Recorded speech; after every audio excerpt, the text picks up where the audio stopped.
And I'm live. Hey, what's up? It's Jim, and this is Movie Crap Live. Hope you can hear me. Hey, Jim. Oh, look at that. Austin.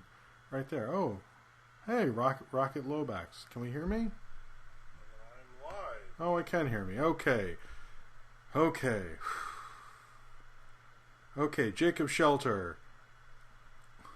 Jordan Salapolo, Twisted Razor, Zodberg, Catbot 158.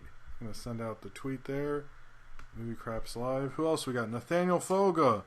Oh, we got a nice crowd tonight. Jacob Shelter, Twisted Razor, Cornbread.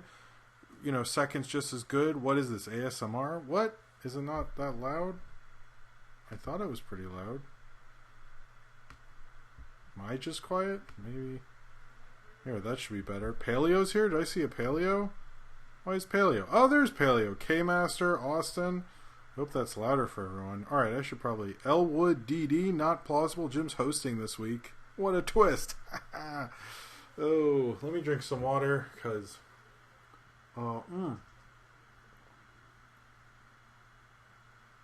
Talk about your war stories this vid. First Super C. Good. Zane Powers is the first Super Chat. I'll come out for the first Super Chat. Hey, how's it going, everybody? Thank you for being here on Movie Crap Live on a Saturday night. Thank you very much, Zane Powers. Ow, hurt my finger there. Cheers to you. Thank you very much. Hey, Ryan Walterson's here. Jordan Powers. Coral Tender. What's a Coral Tender? Doesn't sound confused what that is, but yes. It's a Saturday night. It was a bit of a crazy night getting home. A little tired, but I'm tired enough to do this. If that makes sense, it doesn't. It's been a crazy week for everyone. I think it was a crazy Friday night for most people. And yeah, but we're all still here. We're here talking about movie news. You know, as I've said every week during quarantine, let's try to have a good time. Before we really get into it, and not to bring everything down, and I'm not going to talk about it. Is it really loud now? Is it? I don't think it's that loud. Now I'm worried. Is it really loud? You know, as I've said every week during... No, I don't think it's that loud. Is it like peaking? Anyway, someone tells me. To tell me. I'll break down just a little bit. I don't think it's that. Well, maybe we'll have it. That watching me mess with levels. Is this how PewDiePie got so big? Anyway, I wanted to say, I was trying to be serious, and oh, you were kidding. Shova Tova, Jim, and to anyone celebrating. Oh, thank you, Austin. Cheers to everyone who's Jewish who I'm gonna mess up things. Yeah, cheers. Alright, yeah, so shouldn't do this at the beginning. Maybe we'll do an obits about RBG, but I'm very sad about what happened last night. Obvious political ramifications, but please vote and register to vote if you're not, or plan on voting, or tell someone you know to vote. Like right away, right now, as soon as possible. Get them informed, please. If you didn't... I've noticed people don't talk about that in movie space. People like to step away from it, but I'm not really into that. I like to at least acknowledge what's going on. I know that's not the primary focus of the show, and if you don't like it, and you're watching this later, there's many things in the description you can just skip by. I designed this show so you don't have to watch all the things. I know lots of people do, most people do, but if you're ever like, I don't want to hear him talk about this, just skip ahead. If you're watching this live, though, sorry, I don't know. Anyway, although it's a good vibe. Ken was streaming? What the fuck? Anyway, yeah, so I haven't had many videos this week because I'm working on a big kind of New Mutants video, not on the movie at all. Don't even acknowledge the movie. Because why? Because I want to talk about the comics I loved. It's sort of personal. It is personal. It's taken me forever.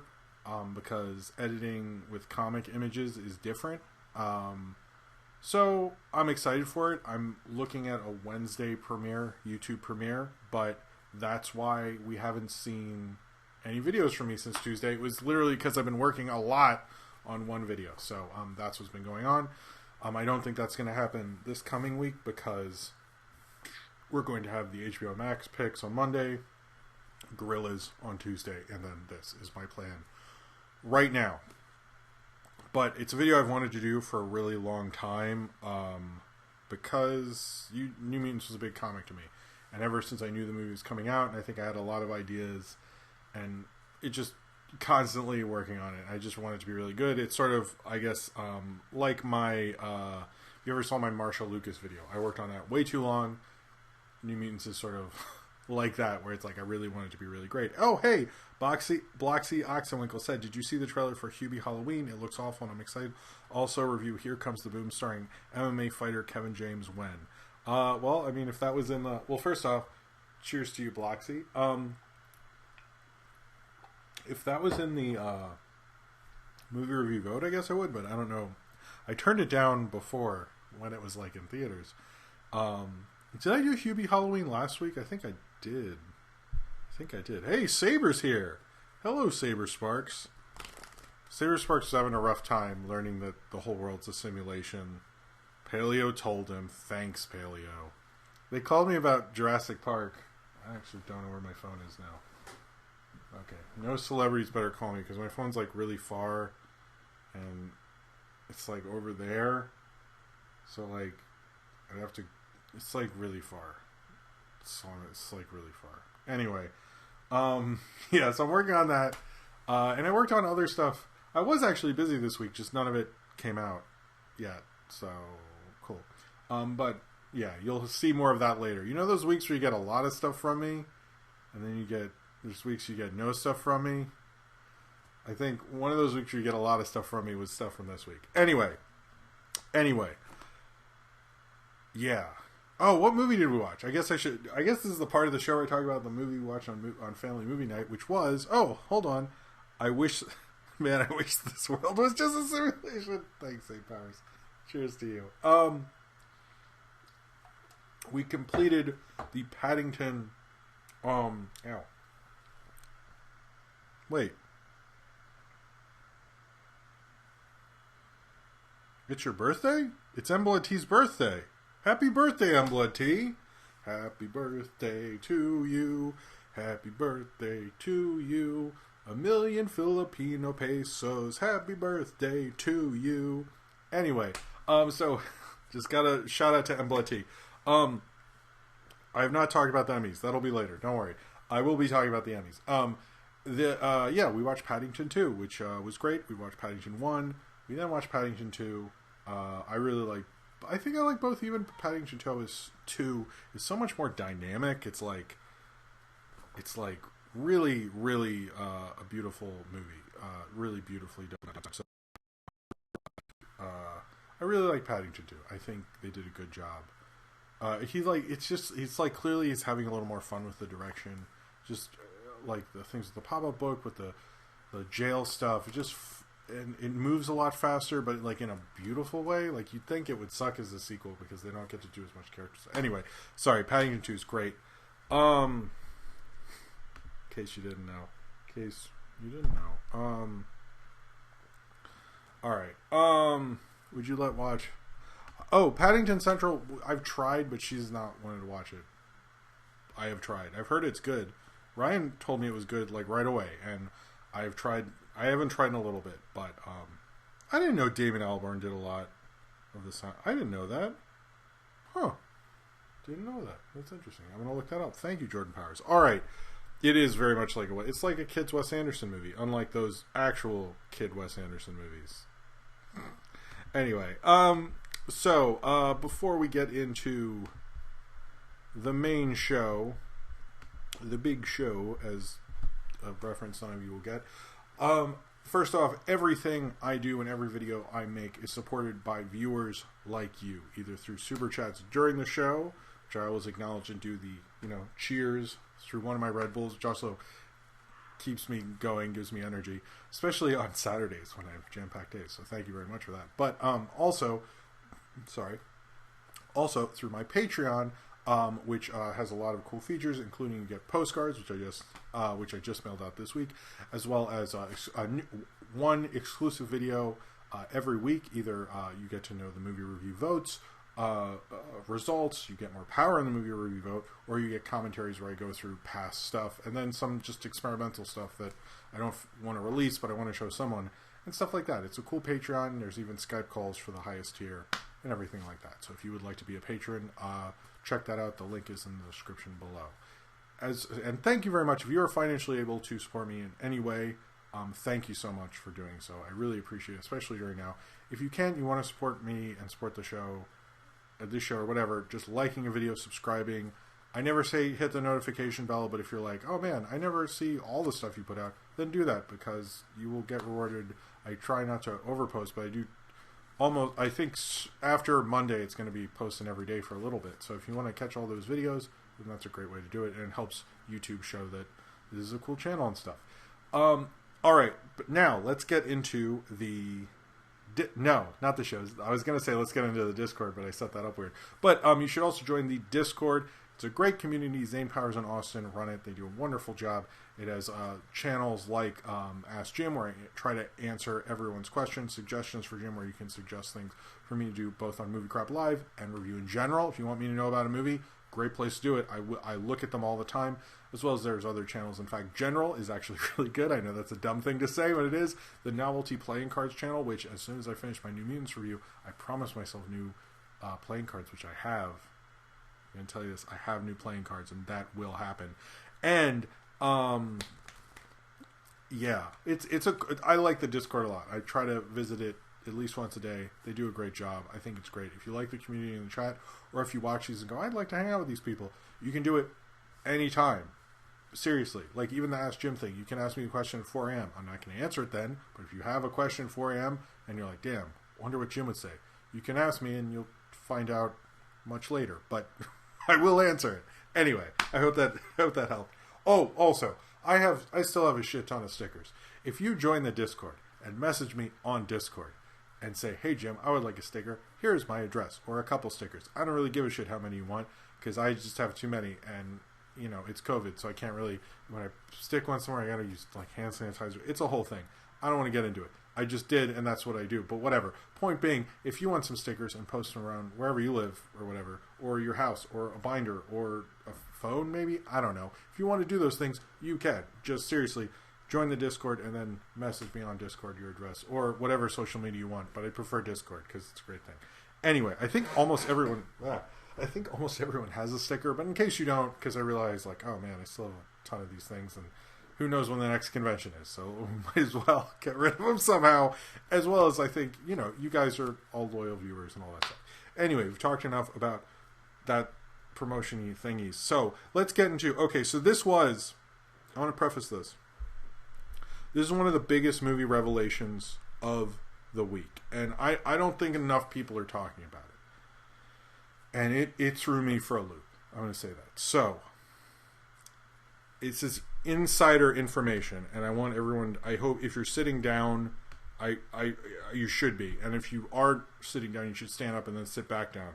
And it said, insider info, it's from someone who worked on a particular scene, and this is it.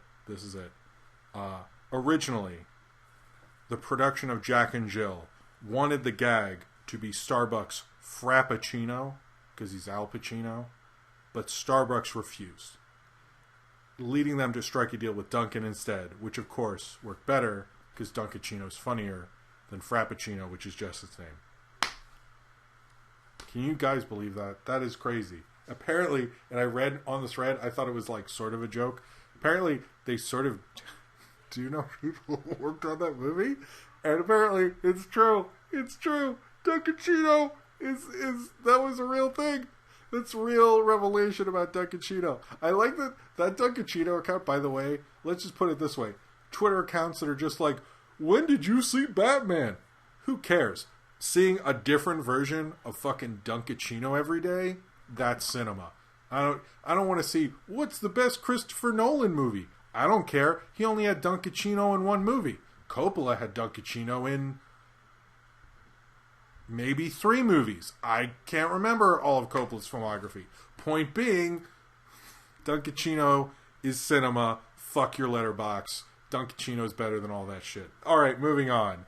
That was film Twitter. Don't at me because Dunkachino just added you yourself. Anyway, I hope that was funny. How much does it cost to ship a sticker? Like a stamp. So I don't really mind because I have a lot of stamps. Anyway, yeah. So don't feel bad. Literally, don't matter.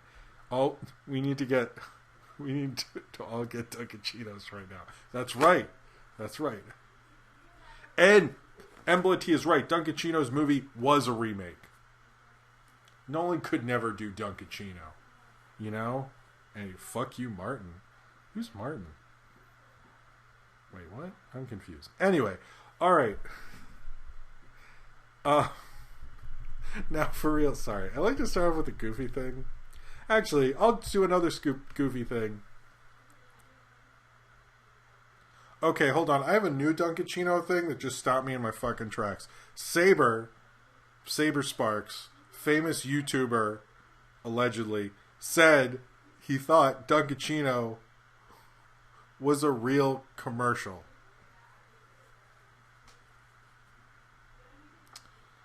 Well, anyway, I think he's a great guy, and I can't. That's funny.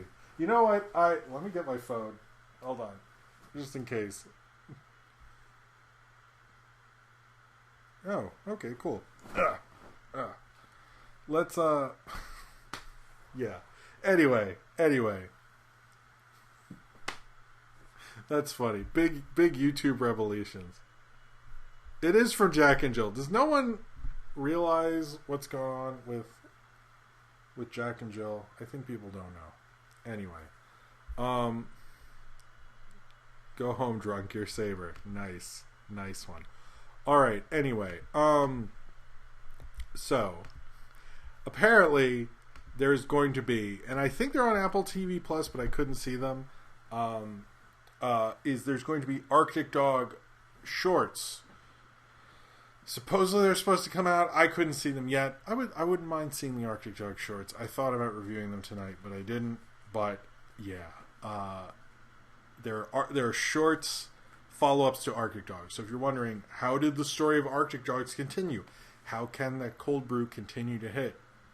Well, my friends, it will continue to hit for all times on Apple TV Plus for some reason. So anyway, yeah, there's going to be more Arctic Dogs. You can't stop the Arctic Dogs. Okay, they are, but we can't see them, right? Are they just on Apple Plus, I think? Anyway, they should be free for the public, because when that cold brew hits, you need it. Now, moving on to the Primal trailer came out this week. Things to know about. Why did that happen? The cold brew has dropped. Oh, Austin. Cheers to you, Austin. That was funny. Sorry, some inconsistency. Oh, I see what happened.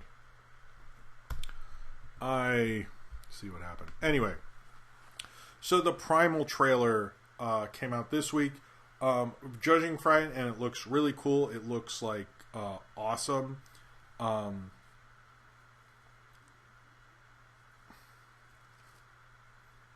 not on. Are they on Prime? I couldn't find them earlier. Now I'm gonna look. For Arctic Dogs. Should I? Maybe I'll review them next week. I couldn't find them. Are they on like Arctic Dogs short? I looked. I'm looking on Amazon right now. This is exclusive React. They're not on my Prime Video. I'll say that. I will look again. Maybe I'll review them next week. Anyway, so there's a Primal trailer that came out this week. Things to know. There's going to be 5 episodes premiering. It seems to me, and I couldn't really actually find an episode guide. Arctic Friends. All right, next week I'll look. Maybe next week we'll do a review. Anyway, so Primal. There's a trailer for Primal. I really thought they were called the Arctic Dog. Sorry, I know people came here for Primal. I really thought they were called Arctic. I don't know why I thought that. Anyway, I should have. You know what? Next week, let's do some Arctic Friends reviews. No one in the cartoon community is allowed to review them till I do it next week. Nobody. I've outlawed it. No, it, Paleo, don't. Stop. Put your pen down writing what Arctic friends, so you remember it. Just throw your pen. No pet. Saber, take all of Paleo's pens away. Even though you're crying because you realize the Dunkachino thing. Anyway, assuming they're still watching. I don't know. I came for Arctic Dogs. Thank you, Blacksy. Alright, so Primal. Primal. The Primal trailer came out this week. There's going to be 5 new episodes in October. We already knew that. But the cool thing about the trailer is the cool thing is the trailer looks great. We got that there are going to be 5 episodes. It seems from what I could deduce that one of those episodes is the one we saw during April Fool's Day. So there's really only 4 new episodes, but I would much rather have 4 really great episodes. And I'm assuming, because I don't know if Adult Swim still does this, but they used to release episodes with different mixes or stuff like that occasionally. So I'm wondering if that's what's going to happen with that episode. If anyone wants to compare them, fine. I'm still going to review what's sort of season 2, even though it's season 1 later. Then I'll probably review it as part of that whole group, even though I've done a separate review. But it looks really cool. It looks just like more Primal. Sounds like, now that Primal's winning all those Emmys and everything like that. Zane Power Saber is still crying. I laugh at his tears. Zane Power says, sorry, what will happen if someone does a review anyway? They will be dead to me. But anyway, cheers to you. In other news, because I messed up my order for some reason, The Wonderful World of Mickey Mouse. These are new shorts, sort of in the vein of the Mickey Mouse shorts you've seen before. We're getting more of them. But we're going to get new ones, 2 new shorts every Friday starting 11/18. So that's like right around where we'll be talking way too much about The Mandalorian again and stuff. And then we're going to get 10 short premieres this year. I'm not sure if there were 5 weeks at that point. I feel like maybe. But yeah, I guess there are. I'm assuming there are. But we'll get 2 new shorts, and then there'll be 10 more shorts coming out in 2021 as well. I love those shorts. Sophie and I love to watch those shorts. They're great shorts to watch as a family. I'm excited. I think it'll be cool. I like the new name, and, they're great. Generous Lover. Oh, that's very... Hey, Generous Lover. That's nice to see you. A couple of people have asked, and I'll answer the Westerners' comment in the chat, because this is something I keep seeing. Do you think the April Fool's Day episode was meant as a joke because it was about a plague? That would be relevant, but rather inappropriate. I think the amount of time it takes to make a Primal episode, I seriously doubt that they would have had that ready in that short amount of time, knowing the effects of COVID and everything. I think it was just like, maybe they picked, maybe more of that was the episode that was done. Maybe like they had a few episodes that were mostly done and they picked that one. I don't know, but I think it might have been picked for that reason, but I don't think it was made or commissioned. Like, there's no way, like, unless there was like, I don't know, COVID's really hitting it in China around like November, maybe, but I just don't think, other than Adult Swim picking it. I don't know when Primal was finished and delivered. I don't know. All right. So yeah, but the new Mickey Mouse short sounds really cool. I'm excited for that. I'm excited for new ones. They're all on Disney Plus. I recommend watching them. I think I've recommended them on a lot of Disney Plus Picks episodes. Also, the Mandalorian Season 2 trailer. My main concern with this trailer, I guess, is we're getting a lot of this kind of ongoing story with him and Baby Yoda and stuff like that. And I like the episode of the week things. Although I did still like the ongoing story, so I'm not like super against it. But I like the thing with Baby Yoda, like, hides in the little thing because he knows Mando's going to shoot everybody with his cool, like, dart thingies or whatever. I thought it was, a good trailer, got me excited. The funniest thing about it, though, is anytime, like, I used to joke that Disney Plus doesn't have enough content, and then you see that, like, right on Disney Plus, like, the next day, they had it on one of the headline tile things, like, watch the Season 2 trailer. I'm like, guys, like, come on. This does look like you do not have enough content. Like Netflix don't play that. Netflix doesn't need to do that. And when streaming services do that, yeah, it's just a little pathetic. But I get that they're excited. That comes out the day before Halloween, so that'll be cool. Anyway, oh, they're on YouTube. See, okay, You know what? I think the Arctic Dog things. I kept searching Arctic Dog shorts. Clearly, I'm not as big in the Arctic Dog fandom. We've talked way too much about Arctic Friends. I've hyped it up. Well, that'll be a segment next week, guys. Don't worry. I know you're disappointed. I'm not gonna live react to fucking, Arctic Friends. So a couple more. 2 more sort of Disney Plus things. One is we got a trailer for Disney Plus showing off, look at all the things we have. We have 4 of them. But one of the things was WandaVision, which was a little surprising because, to my knowledge, that was not supposed to come out this year with all the delays and everything, but maybe more of it is shot than... Oh! Sorry, Ryan. You're right, they are on YouTube. I'm stupid. I just wanted to talk about Arctic Dogs, clearly. We should just talk about Arctic Friends the whole show. I wonder how many shorts there are. Anyway, sorry. Ryan's right. You can watch them also on YouTube. So yeah, we were all surprised by WandaVision. We do not have a release date for that, but that being there is pretty shocking. I think originally we were supposed to get Falcon and the Winter Soldier. A lot of people seem to be wondering about the Marvel continuity over like release dates. I seriously think at this point Marvel's just like, what can we release? Because money is the thing we need, and like people are like, but don't they care about continuity? I'm like, I think most people care about like keeping lights on right now. So priorities, guys.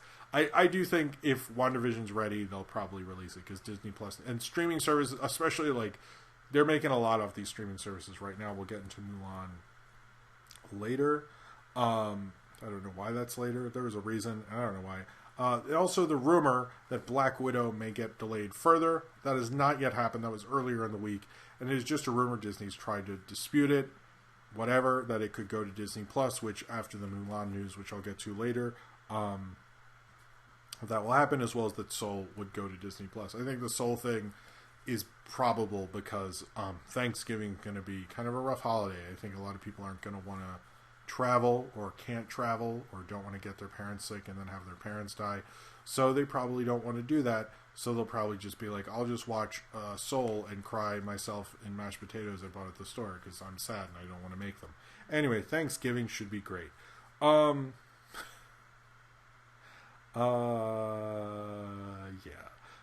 Anyway, sorry. So CBS All Access. No, I don't. Why am I talking about? I'll get to that. Anyway, sorry, I'm like jumping around. It's been a weird day. Connected, which to be honest looked like it was coming out. Ryan was actually talking about. There's a rumor MST3K is coming back. I've heard that rumor. Oh, because the preview thing is on Pluto that came out earlier. That's cool. It's a good preview. I wanted to come back with that female host, but there's been no real big things. We'll see, but I don't. There's no like confirm like where it's going to be, what's going to happen, things like that. Connected has been moved from its release date. It looked like, and Ryan and I were talking about it earlier, that it was supposed to come out coming up in October, and it looked like it was because they even put out a promotional website based on the company in Connected, and then they pulled it from release. It has no release date as of right now, which was pretty shocking in my mind because Connected was kind of one of the big animated films. It was one of the big movies of this fall. I think most people who were into animation wanted to see it. I sort of forgot about it because this year's had a lot of things in it.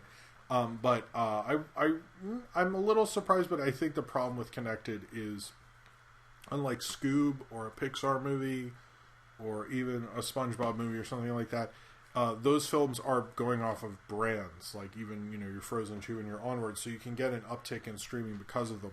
Connected isn't a brand really, and because of that, you need people to like go to the theaters, and you need word of mouth. And I think without that, we're just not. It's going to be a real uphill battle for it. I wouldn't be surprised if they sell Connected to a streaming service. I sort of don't think that. It seems like they wouldn't want to do that, but they're probably going to have to find a new home for it. But as of right now, it has no release date. In that news, and going on to other animation kind of big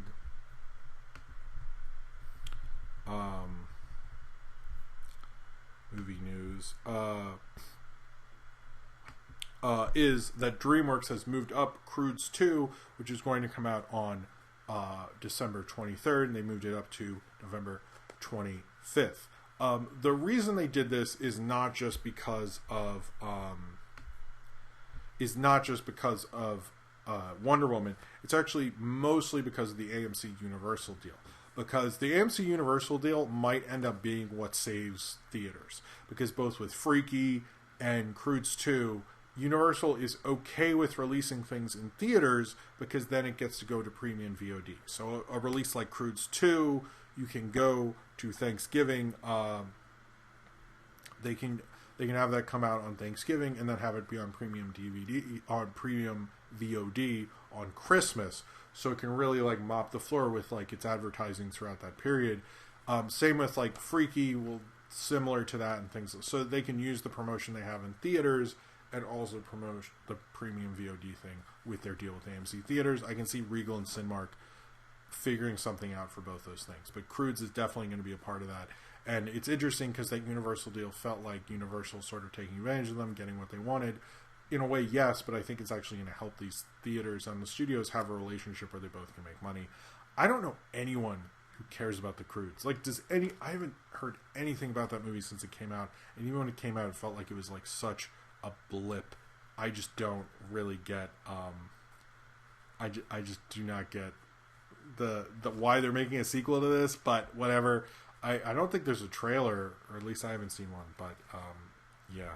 I mean, it's Chris Sanders. I like Chris Sanders, who helped co-direct Lilo and Stitch and the first How to Train Your Dragon, and I think there's some interesting sequences in it, but I sort of wonder, like, do we really want a Croods 2? I just don't see it, but whatever. Oh, sorry. A couple of people like it. Anyway, before we get to other news, so CBS All Access has switched its name to Paramount Plus, because all of these streaming services have to have like a plus in them. At first I thought this was dumb, and we've sort of known that they're going to be making a the trailer's out Monday. Thank you, Ryan. So we'll talk about Croods 2 again next week, I guess. We've sort of known that CBS All Access is sort of doing a rebranding sort of thing in beginning of next year, and they announced that a Paramount Plus kind of would be part of that relaunch. There's not many the shows that they were announcing didn't sound that interesting to me, other than the Making of the Godfather show. The Making of the Godfather is one of the most interesting legendary stories I've ever heard of in movie history. That sounds like a really cool show. There's been scripts about the Making of the Godfather since forever on the blacklist and stuff. No one's ever made one, and I think this sounds actually really cool. Could be a cool show, and obviously the Godfather is one of Paramount's biggest franchises, so it makes sense. A lot of people are saying a Godfather reboot, but that's not what it is at all. So, but yeah, it seems like 70s making of things are hot right now with the Ben Affleck Chinatown thing and this. Anyway. Oh, I'm sorry, I forgot about Call of the Wild, guys. Sorry about that. I don't really think Paramount is more of a name than CBS. I think CBS is actually more of a name than Paramount. So we'll see about we'll see about that. I just don't think consumers are like Paramount. I think more people know CBS. I thought it was a misnomer. And we have a super chat from the Nerdification who says, now that Kang is going to be the next Marvel villain, maybe I can pitch my idea for a celestial Madonna movie to Kevin Feige. That's a cool... Oh, man, you're hitting two stories I'm going to talk about later. Thank you, Nerdification. That's interesting. I like that. Cheers to you.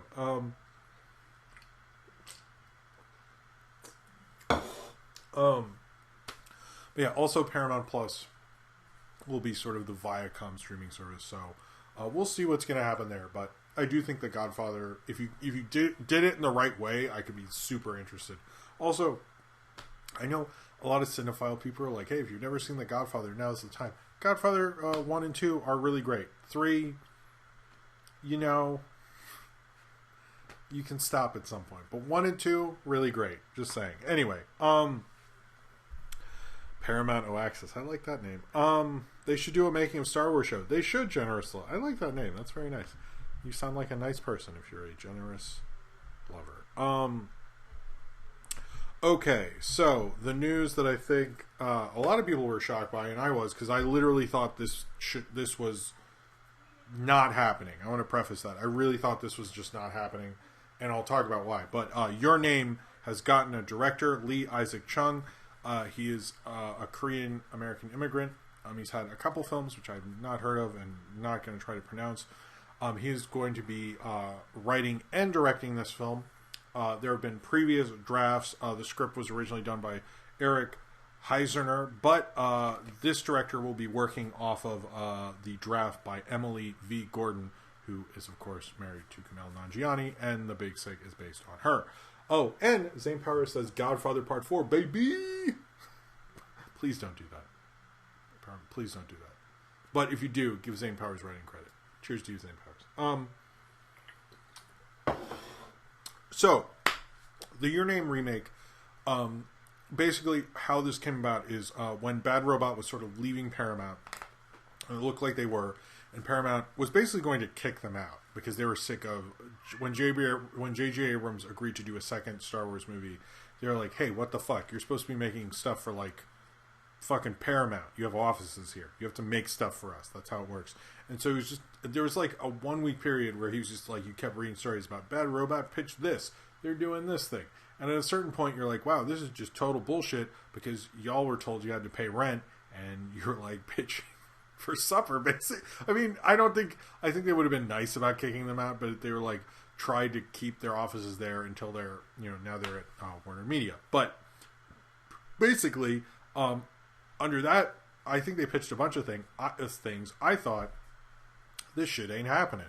Well, apparently, that's not true anymore because they got a director. I was a little surprised because I had previously heard it was going to be very different, like a different adaptation based on the country, like more American, basically. It wasn't going to be like the Japanese remake, so I'm a little surprised they went with an Asian director. I'm not... because it seemed like I originally heard it was like 2 kids who were Native American, or 1 kid was Native American, 1 kid was white. I'd heard was one of the versions. I have not read any of these scripts, so I'm literally maybe talking out of my ass. But I'm just surprised because it seemed like they really wanted to go with, like, not to say he's going to do the same vision as what happened in Your Name. I'm just sort of surprised that I'm not sure what they're essentially doing with it. I don't know this director's film, so maybe he'd be really great at it. I think one of the reasons, and if you're like, why are they doing oh god, the Mark Webb one, thank you, Austin. Oh god, I think one of the reasons Your Name is happening versus like an Akira or like Ghost in the Shell, I mean, that would be horrible if they remade that, but I just pretend there was never one of those ever. But is those movies are expensive, and Your Name, Buster, do you want to get out? Well, you're going to have to wait till I have the break and stuff, Anyway, I know, it's okay. Is Your Name is cheap to make. Your Name, you could make that for $30 million, probably for $5 million, if you really wanted to. And so I'm sure studios are liking that because they're like, we can just spend most of our money on advertising, give a director, give a new voice, a bigger spotlight, all this stuff, and if it's a total disaster, we can just release it in like some shitty time or premium VOD or whatever, however you're making movies at the point they're actually shooting this. So I think for a studio perspective, it's great because it's a known property, it's fucking cheap, and it's sort of like there's no way you can lose on something like this. So I sort of get why they're trying to do it. I think it's a stupid idea unless they do something radically different. If it's like 2 kids who are very American and they'd like do like similar to like what the American Office remake did, where they kind of tried to make it more American and not like the British Office, even though the first season really is. But at a certain point, I think it can work. But if you're going to literally just remake it, I mean, I guess there's no way you can literally remake it scene for scene. You'd have to make it American. Oh my god, you are like really at it today, Buster. Come here. Do you want to be on the camera? Okay. Yeah. What's going on? Ugh, do you want to see yourself? Hello. Where are you going? Okay. Are you okay? What's going on? All right. Anyway, sorry, Buster time. Justice for Buster. All right. So, Mulan. My script tonight is very oddly organized. Mulan, supposedly based on not official info at all, but from Yahoo and from various other services, we found out that Mulan potentially made $260 million on Disney Plus based on research and figuring out usage and the amount of people they believe rented the movie. If that is true, that's about making what they would have made if the film made $500 million, and that's just in the U.S., supposedly. I don't think... I don't know if that's true. Disney's not releasing numbers. I would say, yeah, it probably did make a lot, which proves this model works. I'm assuming they don't want to release numbers until they have like a solid number, and maybe one of the reasons they did this is to maybe show someone like a movie star who has a back-end deal, which I do think is a part of this, or that even though you want your thing in theaters, you can still make a ton of money this way, trying to show. I can assume it'd be something like that, but we'll see what's going on with that. But that's a lot of money. It's not official, and there's the problem with these streaming data things is there's so little info and there's so little oversight and there's so little you can research. So that's why I sort of don't like talking about it, because I don't like spreading this thing and that it just like set there to be promotional. It's not real news, and I don't really approve of that. So just personally, I don't approve of that. So anyway, sorry, I'm always messing with my hair. Anyway, so I wanted to talk about. I'll talk about this and then I'll talk about a bigger story. I keep doing that. I'm sorry. The Blonde Ambition, the Madonna movie. No. I fucked that up. Okay, South Park. There's going to be an hour-long South Park quarantine special. It was the first hour-long South Park special that aired as a total hour. They've done like the combination episode thing a couple times and re-aired it as a different cut, but they haven't aired a hour-long thing, quarantine special. I'm a little surprised by that. The trailer looked cool. I'm a little interested. Part of me finds that it'll maybe be insufferable, but we'll see. We'll see about that. I'm a little worried, but I think I'll check it out. All right, Buster's. I'm gonna let Buster out.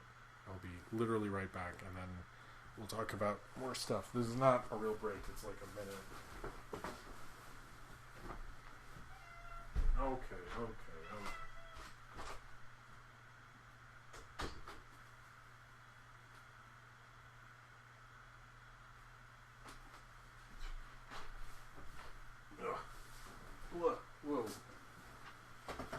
Okay. Sorry about that. Okay, so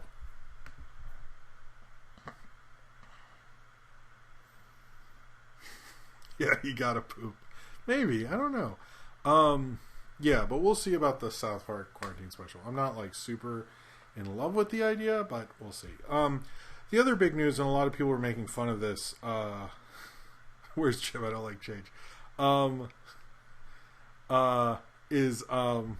Mistopheles. Good one. I like. And Blitty's killing it tonight. Happy birthday again. So it came out this week that Madonna is going to be directing her own biopic and actually co-writing it with Diablo Cody. This is at Universal, who had previously bought the script Blonde Ambition, which was a big kind of blacklist script, and they were going to make it. Obviously, they wanted to talk to Madonna about it, and Madonna decided, I'm going to direct my own. If you know anything about Madonna, and a lot of people are like, that's so ridiculous, all this stuff. I was like, I didn't feel that way, because that seems like that's perfect for Madonna. Like, Madonna is, I mean, just like, that's her. That's who she is. I mean, I've heard she is like a class A narcissist. Like, she totally is, but I think she also understands her own brand. And to me, it like doesn't make sense for her to kind of be the producer or the advisor on it. Like, she would have to direct it. That just makes too much sense. So I think I'm actually sort of excited for it. If it's good or bad, I haven't seen any of the films she's directed. From anyone I've heard who has said she's not a great director, but but other than that, I think it makes like too much sense. So I know she doesn't have the greatest film career in the world, but I'd be curious to see what she could do with it. Yeah, I'm curious what this Blonde Ambition script was, but if that had been better, or what exactly that was. I haven't read any reviews of it. When I read that recently, I was like, I would be curious to know what that would have been, but I sort of want to see hers and then hear what it would have. Maybe she hated it. Maybe she didn't like it. I don't know. But I've seen. But yeah, I don't know. We'll see. And apparently, the rumor is the two people considering for casting are either Florence Pugh or the girl from Ozark, whose name I keep forgetting. But that's the rumor, or supposed, or whatever. And no, obviously there's not. I don't think there's a script done. It's sort of like they're developing it and they announced it. But I was just like that. I mean, it's unprecedented. I don't think anyone's directed their own biopic before, and I don't think anyone. I mean, unless you count like Almost Famous or something. But in terms of being like a huge musician, celebrity person, I think it's one of the few times. So to me, that just sounds like a cinematic event. Until I see a trailer that tells me otherwise. So I'm gonna drink some water and then hold on. I'm gonna talk about Peacock, which had a pretty big last 2 days actually.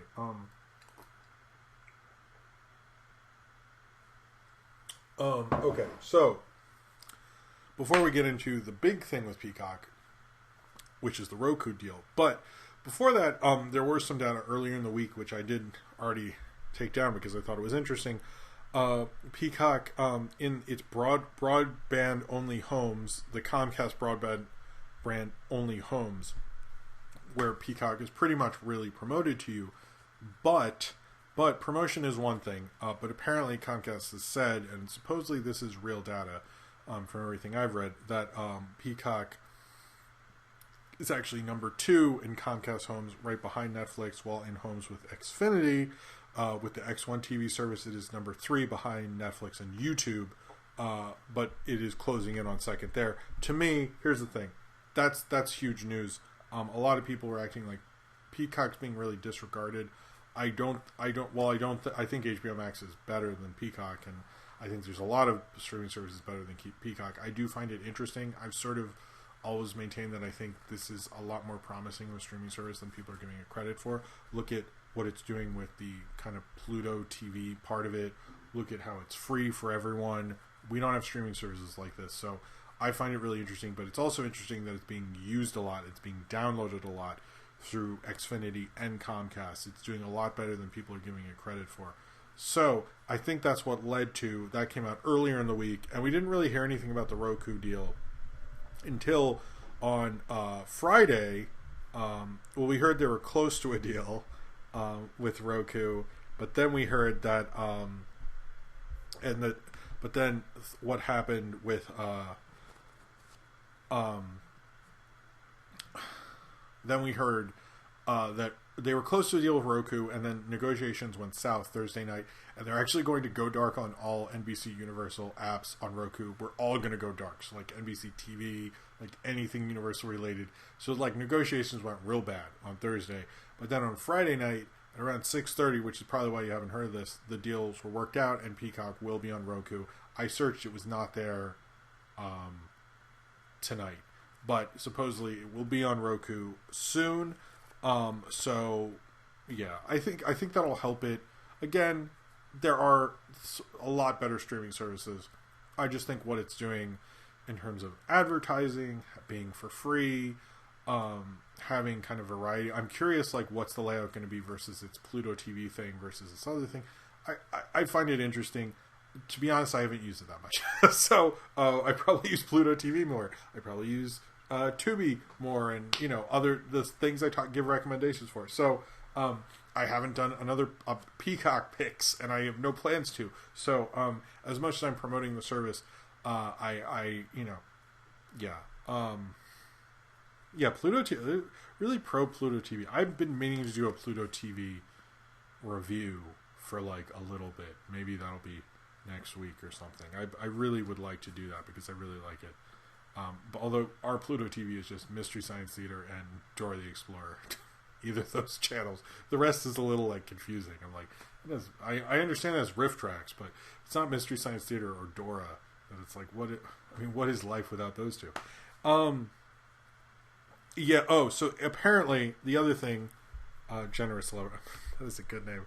Roku and HBO Max have not been negotiating and haven't really worked anything out. So now that the Peacock deal is done, it seems like HBO Max would want to do that, especially with all the moves they're trying to make, which we'll talk about in a little bit. But it seems like kind of a dumb idea not to have HBO Max on Roku, but they'll have to work that out later. Yeah, I found that interesting. So a bunch of Marvel news. First off, and I think the big thing is wait, where is my... Sorry, this is the problem with...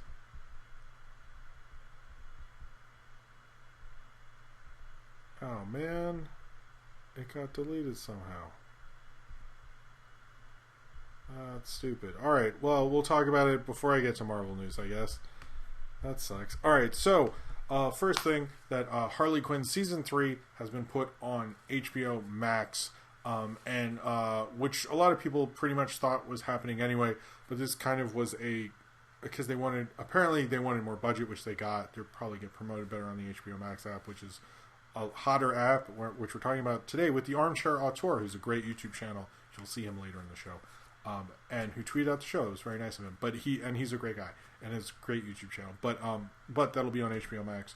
I think everyone was relieved because there are rumors it might not work out. To me, HBO Max needs anything that works for them, so there's no way they were going to. I need to watch Harley Quinn.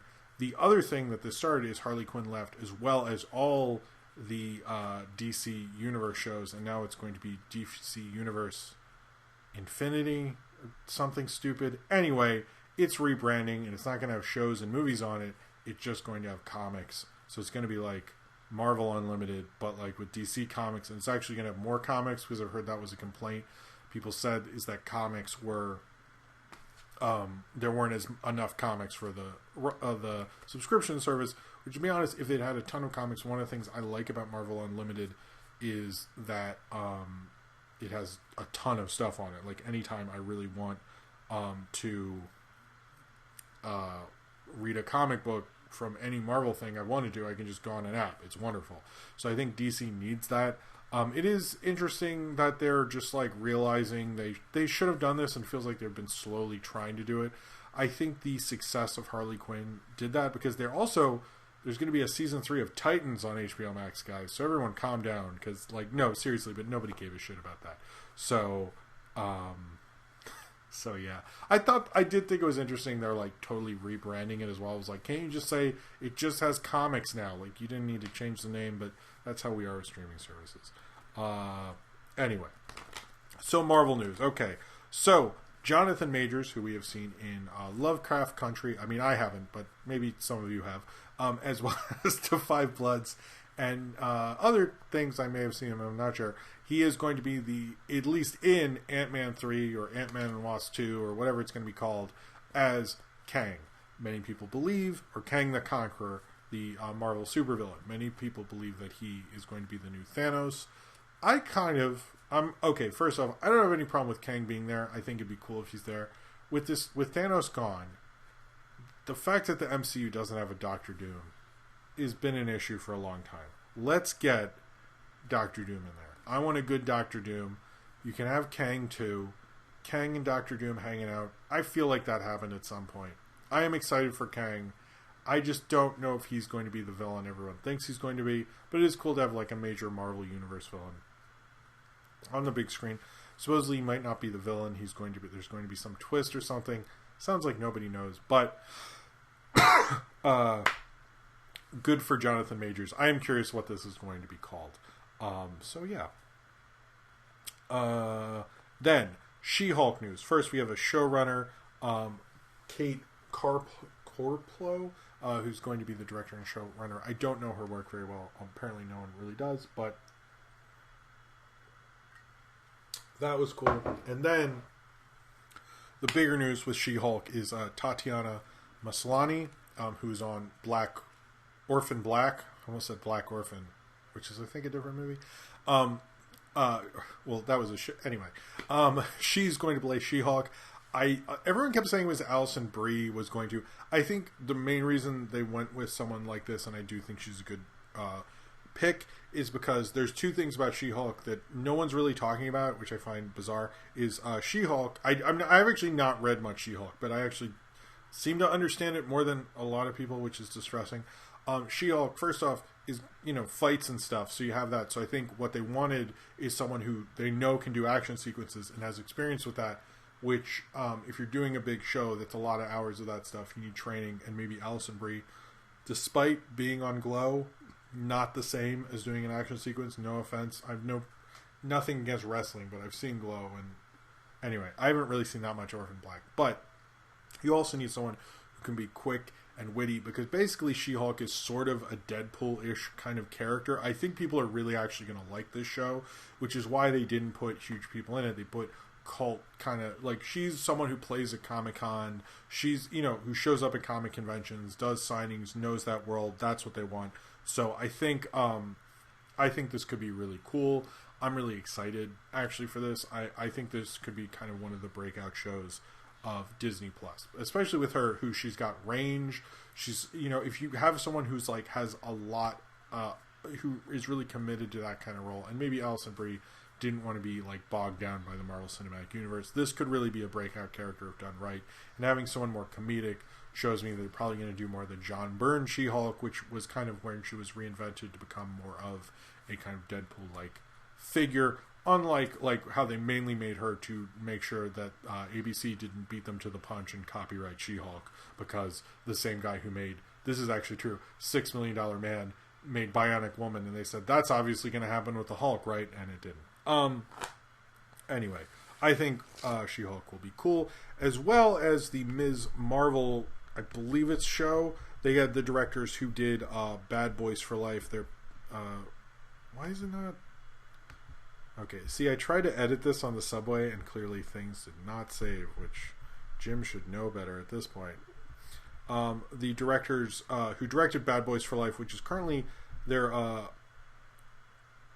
cannot say their names. Okay, Bilali Falala and Albi El Arbi, I think, who currently have directed the highest grossing movie of the whole year, are going to be behind Ms. Marvel, which I think will actually be pretty cool. Oh man, I'm surprised we're kind of running long here. All right, well, let's wrap things up in this next little bit. Neve Campbell will be back for Scream 5. That has been confirmed. A lot of people seem to think that Neve Campbell, Courtney Cox, or David Arquette will be killed in the intro to Scream 5. There's been a lot of rumors that Scream 6 also has been greenlit. I could not find anything that was confirmed. No offense to anyone who asked me about that. But I couldn't find anything that seemed to be real. Maybe they have. I don't know. But a lot of people are saying that those people will be killed in the intro to Scream 5 as like kind of the twist to shock everyone. That would be cool. And a lot of people are thinking that why it took Neve Campbell so long to sign on. Who knows about that? Now, I wanted to bring this up.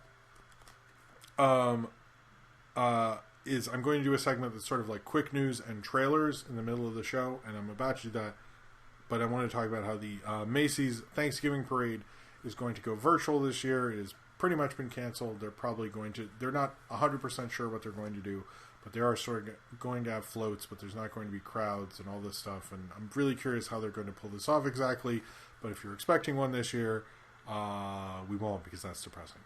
All right, so so this is, I'm going to have, if you see this later when it's all written up in later in the description and stuff like that, this will say like trailers and things, and this will be the trailers and things segment. Might have to cut these three things. Okay, sorry, we're running. I wanted to talk about stuff. And there we go. Okay, sorry. All right, here we go. So, I wanted to talk about a few trailers. The first is the Trial of the Chicago 7 trailer. What the fuck? Oh, god damn it, Apple. Go back there. Go back. Okay. You only see the parade out of your window when the parade comes to Brooklyn. I don't live in Manhattan. The Trial of the Chicago 7 trailer, which was originally a Paramount film, it's the big Aaron Sorkin film about the weathermen in the Chicago Democratic Convention riots, I believe. Anyway, it looked kind of fine. I don't know. Okay, so this was real history, and I'm not asking them to diversify real history inappropriately. But the idea of a bunch of white guys who were very privileged doing a protest movie at this time is, I don't know if that age is the best, but it looked fine. It's going to be on Netflix. I know it's a big Oscar contender. Paramount sold it to Netflix because they didn't think they could market a courtroom drama. We'll see if that works out or what the Oscars even are this year. I don't know, but it's going to come out next month on Netflix. The Owl House is coming to Disney Plus on October 30th, which is around the time The Mandalorian comes out, which, by the way, I've heard some people say because they're trying to bury it, you're stupid. That does not mean that. That actually means they have a lot of faith in it because they know more people will be hunting around their platform for other things to watch. And if The Owl House is on there, more people will watch that show. It means they have a lot of faith in it, actually. Green Eggs and Ham will get a DVD release on December 1st. If you are still into physical media, and if you are, make sure to buy as much as you can because that's not going to be around for that much longer. Green Eggs and Ham will be on DVD. There was a trailer for this animated film called The Henchman. It looked cute a little bit. I don't know if I'll watch it ever, but it looked kind of nice. Then we had one from Cinechronic? Anyway, I know Will told me about this, and I didn't realize these directors, they do a movie he has told me to see, I guess I'll say Resolution. And I didn't realize they had done a film I really like, Spring, but it's with Anthony Mackie, and he takes drugs and goes into these weird worlds and has Jamie Dornan. It looked kind of cool. I might see that one.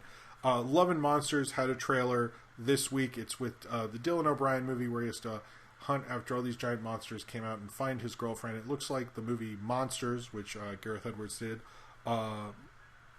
Almost every Warner animated show you think of gets a DVD release. Oh, that's true. Unless it's...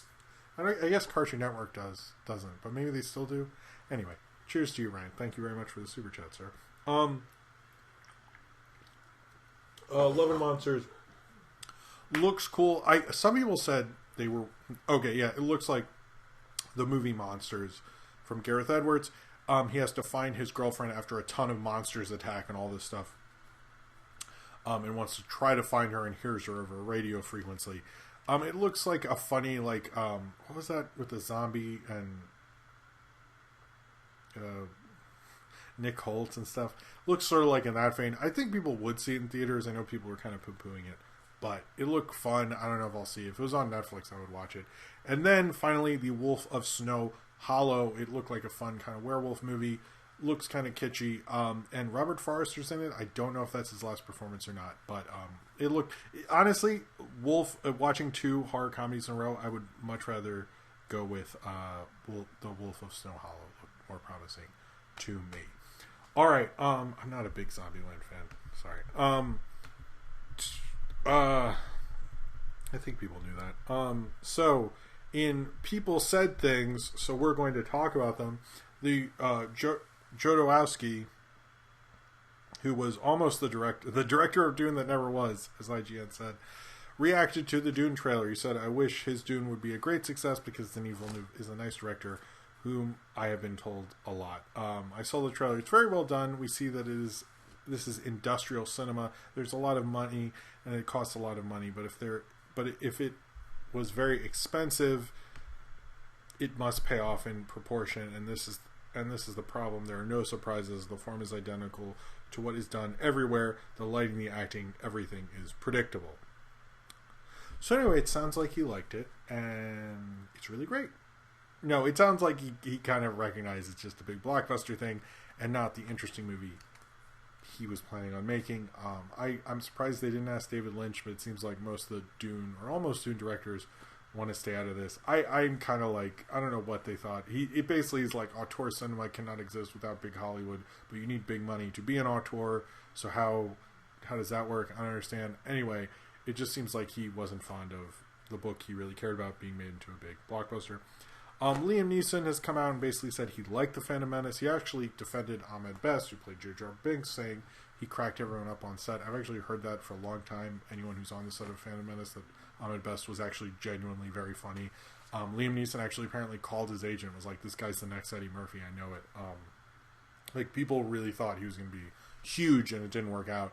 But he said he's still very proud of it, probably because no one wants to put him in things anymore because he's racist. And then Chris Rock came out saying that I've never seen Top 5, and it came out like the weekend my grandfather died, so that's not funny. But I didn't get to see it because of I don't know why I keep laughing, sorry.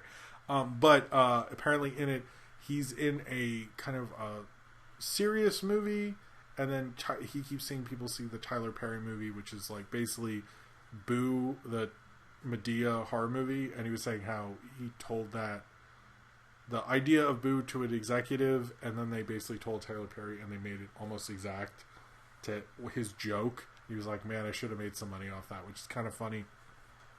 The other revelation from his interview with, I believe it's The Hollywood Reporter, that he has a script. He's writing a couple scripts, one for a kind of a bad lieutenant starring with a female lead instead of Nick Cage and Harvey Keitel, and that he's written a script for him, Dave Chappelle, and Adam Sandler, which actually sounds really cool. People say it might be a dramedy, but no one has read this script, so no one knows. What is with all the Ballmaster stuff tonight? I don't understand what's up with that. Alright, so this was kind of interesting. Is that apparently there was almost a Rick and Morty. Why do I keep saying that? A Rick Moranis cartoon comeback that almost happened on Adult Swim. The show was called The Gatekeeper. It would have starred an 18-year-old who stumbles upon an old box of cereal with a winning ticket to meet Rick Moranis in person. Seeing that it doesn't have an expiration date, he's brought to the wilderness of northern Alberta to find the retired actor has been working in seclusion as the gatekeeper, because that's who he played in Ghostbusters, if you didn't know, anyway. Because he was like, he's the gatekeeper when he becomes between our world and hell itself, Moranis and the teenager join forces to continue the fight, joined by a colorful cast of characters that include the comedian's butler, I guess someone who's a comedian, the comedian, Rick Moranis, sorry, a giant talking mantis called Morantis. And Adult Swim passed on it because they thought no one would know who Rick Moranis is, or was. It was pitched at basically Adult Swim at Comic-Con 2017 had a thing where you could just pitch something, and these guys were there, and they were like, oh, we better come up with something right now because we can pitch to Adult Swim, and they came up with this idea, and Adult Swim passed on it, which I'm like, after seeing how he was trending like for almost over a day, Rick Moranis, when he just showed up in that Quick Mint commercial, like, you guys like clearly fucked up. Like, I don't know why people freak out about if Rick Moranis shows up on a podcast. I remember he was on the Nerdist, and everyone I know listened to it. So it's like, people really care about Rick Moranis. I don't understand why they didn't think. Anyway, whatever, Adult Swim. It would have been cool. Hotel Transylvania 4 had an update. We found out who the directors were, Jennifer Kaluska and Derek Dryman. I'm not really familiar with them, but they've been announced as the director. The other thing that this mostly got reported as Selena Gomez is the executive producer. I'm noticing you're not hearing Adam Sandler's name in that. I'm assuming he's not it seems like he lessened his involvement as this franchise has gone on. I would assume it wouldn't be focused on her, but maybe that is the plan since she has a bigger role and they announced her and the directors, but there was nothing about plots in anything I read. As well as the Boss Baby sequel has been announced.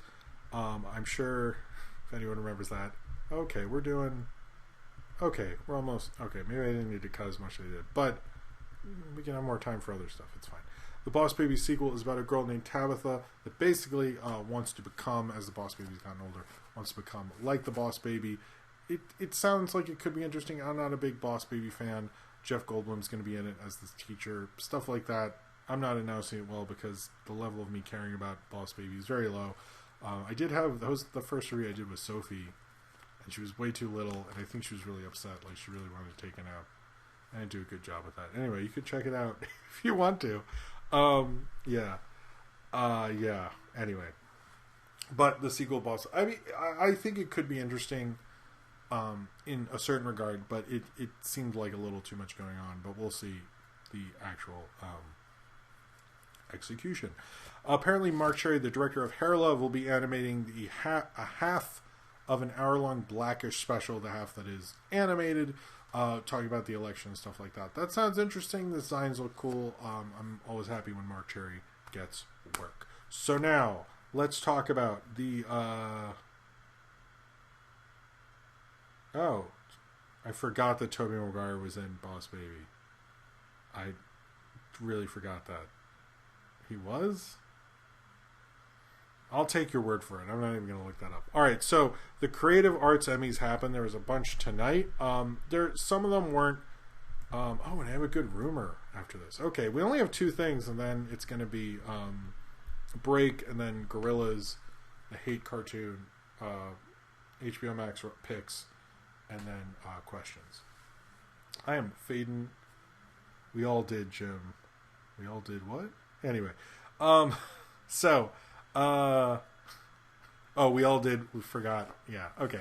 So the Creative Arts Emmys. I will tell you what you need to know, so you don't have to. Not that you were, but in case you did. Here are the things that won. Forky, Ask a Question, won the animated short form Emmy over Steven Universe, Future. Steven Universe in general only won one Emmy, which I believe was like for character design or something, not for the show itself. And this was its last chance. So good on you, Emmys. Pixar needs another award. Then Quibi actually won 2 acting awards for Free Rayshawn. There's a lot of short form awards added to the Emmys this year for Quibi. So Quibi won awards that it invented itself. Cool, Emmys. Maya Rudolph actually won her first Emmy for voice acting for Big Mouth. She also won, I think, a night later, or maybe 2 nights later, for guest as Kamala Harris on SNL. Eddie Murphy also won an Emmy for hosting SNL. I find it very weird when people win Emmys for SNL for showing up a couple times, but whatever. But Maya Rudolph, who never had an Emmy before this week, now has 2, but she deserves it. That's crazy. She never had any. I just find that weird. It's also strange that like Hank Azaria is actually still like this year of any year they're still nominating Hank Azaria for The Simpsons. All right, guys. Rick and Morty won Best Animated Program this year, which I don't know if I would have gone with that, but I think it's the popular show. It's the big show. Sure. I don't know. I still like Rick and Morty. I'm just not as enthusiastic about it. So, yeah. When's that coming back? I don't even know. And then Dark Crystal tied with We Are the Dream for Best Children's Program. I don't know We Are the Dream at all, but that's pretty cool for Dark Crystal. And Mandalorian won for Best Music, which makes sense because I was listening to it today and the score is really fucking good. Yeah.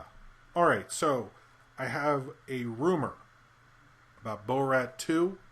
It specifically is actually the end of Borat 2, and I thought about not putting it up, but I'm going to do it anyway. So, apparently, if you didn't know, the plot of Borat 2, which we have learned through rumors, is that the plot of Borat 2 is Borat is in Kazakhstan and he wants to bring COVID to America, because that's cool. And so you see him trying to do that throughout this film, even though...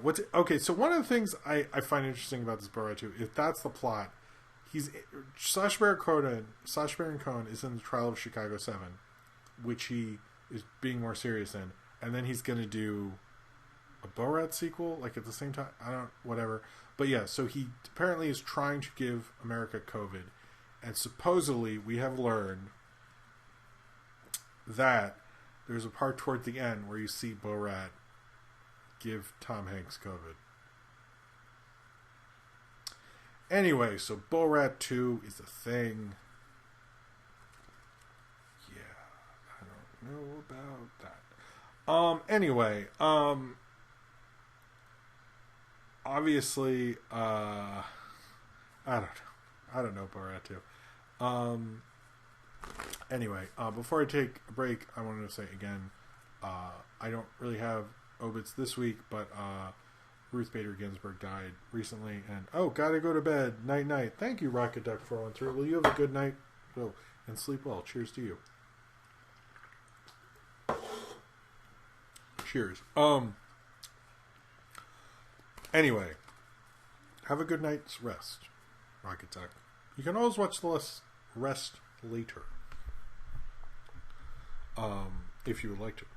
If you cannot stay up, that's totally fine. Sometimes we can't all stay up as late as me for no reason. But, alright. Yeah, I just wanted to say RIP for Ruth Bader Ginsburg. Again, really tragic loss. It was just, it's another one of those like Chadwick Boseman where you sort of don't believe it. And then you knew because she was old. So I hope she's not changed for the election, but please vote again. Alright, so I'm going to go to the bathroom, take a little break. If you need to go to the bathroom, now's a good time. We're going to talk about the Gorillaz 2000, the Hate cartoon, HBO Max Picks, and then questions. And that'll be the show. So I will be right back, and then we will finish up the rest. And thank you for being here again, and I will see you when I get back. Alright, cool.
Okay, we are back. What's going on in the chat?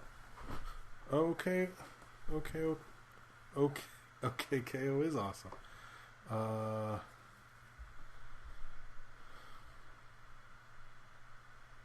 yeah, I don't think Felix the Cat does like Nolan's hot takes.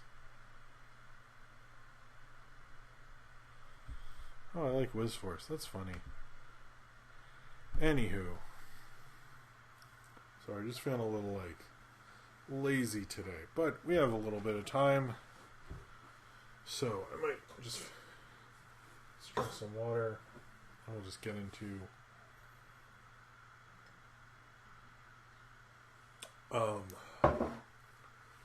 Gorillaz. Oh, hey, Sunspot, Mel. I like that name. That's a cool name. I like Sunspot's a cool character. So, Gorillaz 19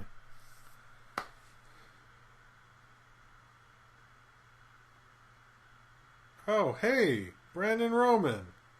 What the fuck is up? I missed you too, man. It's been too long. That's a cool guy right there. Anyway, so, sorry, it threw me off because Brandon Roman's a cool guy. Whenever he's got a cool Star Wars story he's cooking up. I can't wait till that comes out. Anyway, cheers to Brandon Roman.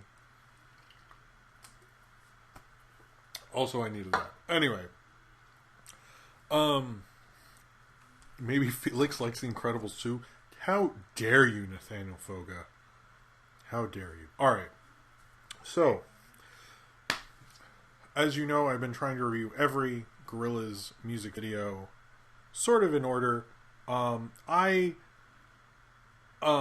might try to do Song Machine if that Elton John one gets released. To my understanding, it hasn't. I didn't look today, but I am going to try to slowly do these as they go on. If the Elton John one, I might keep up with Song Machine. I don't know. I haven't decided what I'm doing though. So right now, I'm just going to stay in order. But it's cool, Brandon. But anyway, I'll figure that out later. I am curious. Maybe I'll just jump ahead if the Elton John one comes out because I don't believe it has. But and I'm not actually sure with Gorillaz with 19200. How do you 2000? How do you say that? It's like 19-2000. Like is it 19 hyphen or slash? I've noticed sometimes it's spelled differently. Very confusing. Also confusing that there was a remix of this as well, which was the Soul Child remix, which also makes this confusing. But with Gorillaz 19-2000, this is sort of the second biggest single. I would say it's considered the second single for the most part, and it did get more, I wouldn't say as much play as Clint Eastwood, but a fair amount of play. I think because of it's a fun song. I think you kind of forget about it, unfortunately, because I was listening to it a lot the past 2 days. It was like, it's such a like cool like to bop. It's like that constant like rhythmic version of it, the original version, and I really like that. I like the idea of them just driving. They're sort of driving on a highway that's like kind of it's like one of those tracks you see in car commercials where it's like the Chevrolet owns this like car, this road that just goes in a circle or something. If you saw Ford v Ferrari, they had one of those and stuff. So it sort of reminded me of one of those, but it was like a highway because there's no one else on this road. They're just sort of, they get in this car and then they start driving, and it kind of gives it a cool vibe. I also like stylo a lot too. I like watching the Gorillaz drive for some reason, but it's just like them looking cool driving. You know, you see 2D singing, you have Murdoch driving, Russell in the back looking cool in a hoodie, and Noodle singing along, doing the chorus. And I don't know what this song means at all, but I just like, it's kind of a fun animated adventure of them driving around. You see them, kind of see some stuff like singing, going on the loop of the highway, seeing a moose that they shoot missiles at for no reason. Having various references to movies and stuff in the exits they can go in, deciding not to go to a church because the Gorillaz don't have any denomination of religion. But it's a fun video. This is also directed by Jamie Hewlett and Peter Candlin, who also did Clint Eastwood. It's interesting because Rock the House feel like, if you look at it, that looks more like a follow-up to Clint Eastwood, whereas this is sort of its own thing, which I think showed the versatility of the group, especially if you, at the time when I saw this felt to me like the third single, and I'm very confused on how Tomorrow Comes the Day falls in line with any of this, really, but it really felt like the third single. I think for most people it was the second single. Actually, I learned it was a single, which was a single on cassette, which was like dirt cheap if you could get them, especially this time. And it went to #1 in New Zealand. But there was it showed the versatility of the group, that they could have kind of different kinds of videos, and that this was just like them singing. It doesn't have Del the Funky Homo Sapien or anything like that. But I do really like it. It is interesting, the mix of CG and 2D animation in this, like the CG car. You could see the CG car in various other parts, but at the beginning where they just recreate the album cover and stuff like that, that car they have in it looks like something you'd buy for action figures, specifically in the 90s. The other thing with this was the Soul Child remix. I don't like that as much. I've seen certain people in the chat tonight like it more. If you're wondering about this, there is the same music video with the Soul Child remix.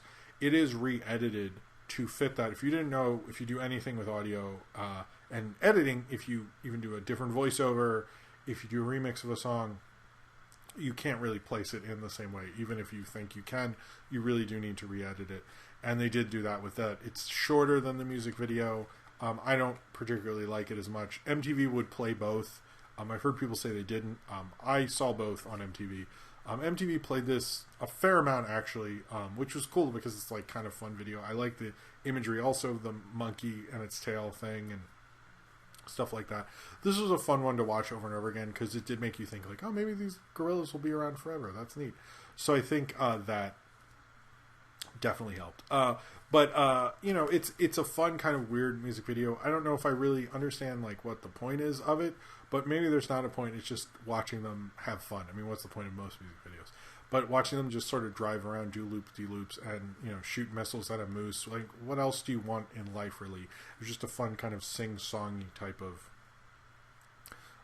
music video, you know, song, and has a cool remix. And this song probably got played for longer because it was in the remix was in commercials. They use it in all sorts of stuff.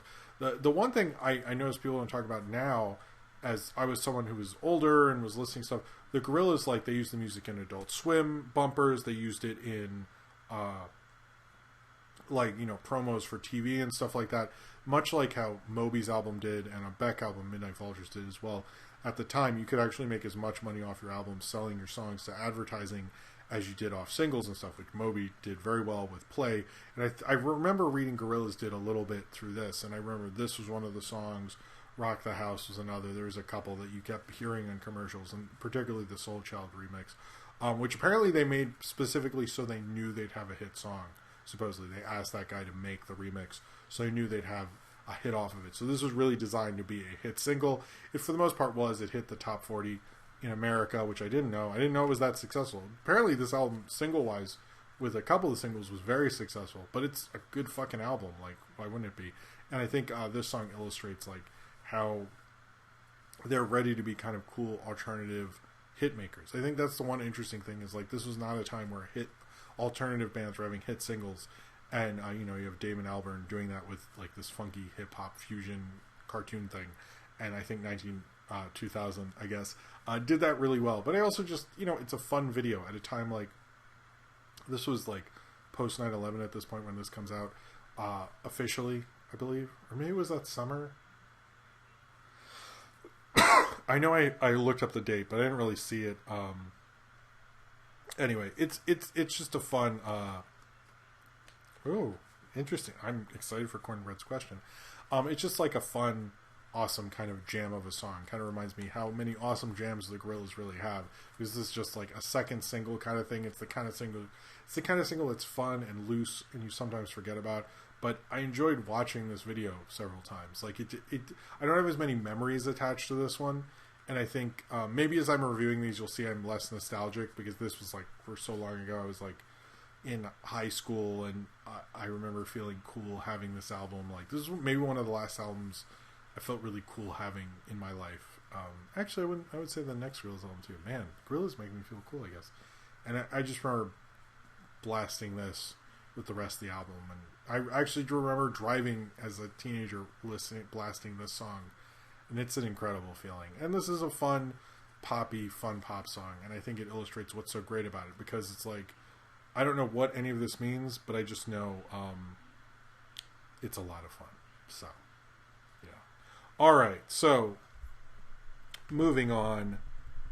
Don't ask questions yet. We got a couple segments. So, I don't know if any of you know. This is the next segment.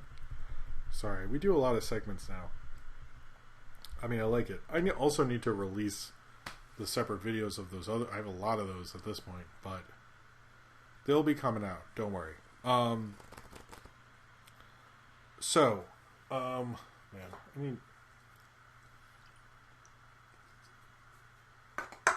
All right, sorry.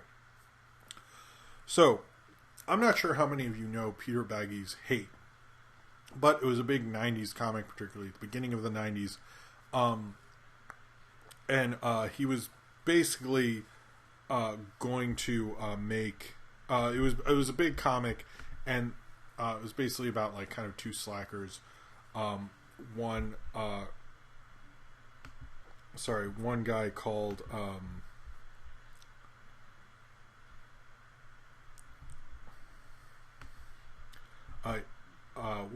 it was basically about two slackers living together. It was like an indie comic before about a teenager, and then you see him sort of grow up and become a slacker later. What's funny about this, and about Buddy Bradley, I think it was Buddy Bradley. Oh man, I'm like totally forgetting so much about Hate. It's kind of funny because Hate was a comic I used to really like a lot, but I don't really remember it very well, as much as I should, to be honest with you, because I don't know, it has a cool design. It's a cool idea. You know, I was right, Buddy Bradley. Why did I freak out so much? I don't know. Okay, it is a cool idea of having like these slackers, and specifically like sort of reminds me of like a much meaner, weirder version of something what Mission Hill would do. And was a big comic in the early 90s, and several networks, specifically MTV and HBO, really wanted to court this and make it into a show. And I can understand why. That would have been a hit show if they were able to do it. They never really did, and there has been even talk of him making something about Buddy Bradley's home life as a teenager, which I have a big book of it in the next room. I should have brought that and had it behind me. I'm sorry. Maybe I'll have this in the video when it's later. But of him as a teenager that was going to be on Fox. I think it was in like 2009 that was in development. So they really kept trying to make these guys' comics into something. They never did, except for this one pilot, which is about 5-6 minutes. And it's basically like them complaining about how their town has been gentrified, but then it's sort of over. And then they see like homeless kids who are in a band, and they lie and say they're record executives, and they meet this homeless band's lawyer. And it doesn't really work. It's not the vibe of the comic at all. The animation's actually really good, but the voices are all wrong. Now, I've always heard that this was an MTV kind of test pilot. That's what I'd heard over the years, ever since the internet's, I keep messing with my nose there. Ever since the show, ever since I've seen this video, I've heard it's an MTV pilot. But then someone on Reddit, on the Obscure Media Reddit, it was posted, and they said that they had seen storyboards for what HBO and MTV had done, and this looked nothing like that, and assumed that there was supposedly a segment of Hate that was made for the Hype documentary but never used, and this might have been that, or it is a fan thing and not from MTV or HBO. And if you watch any of the things, there's nothing to say it's from HBO or MTV, so there's like no one sure what this is, basically. I assumed it was a pilot. I've always heard it's a pilot. Where it's exactly going, this Obscure Media person brings up a good point, actually. And it seems like, you ever see a comment and it like makes you rethink a lot? That made me do it with that. But it's kind of interesting. It shows me, I think, design-wise, you look at the design of Buddy Bradley and you go, oh, that would be an awesome cartoon. But I think the problem is they could never really nail it down and get it right. I think it's because this guy had like libertarian views, and if you look at it, it's a little too gross, a little too weird, and maybe they couldn't develop it. I feel like you really could, and even looking at it, I was like, why did this not happen? I don't understand. It's just so weird. And the thing is about this is like Hate was a big comic in the 90s. I don't think most people watching this even know what it is now. It totally fell into obscurity. Like I've seen, when I kept searching this, no joke, it kept on YouTube and stuff, it kept bringing up Pan's like, pilot review videos, and I thought, oh, Pan's reviewed this probably, and it kept sending me different ones, and I'd scroll through them, and I've seen most of Pan's videos, and like he hasn't reviewed it unless like I missed it or something. But it's kind of like one of those things that like just didn't buy only 257.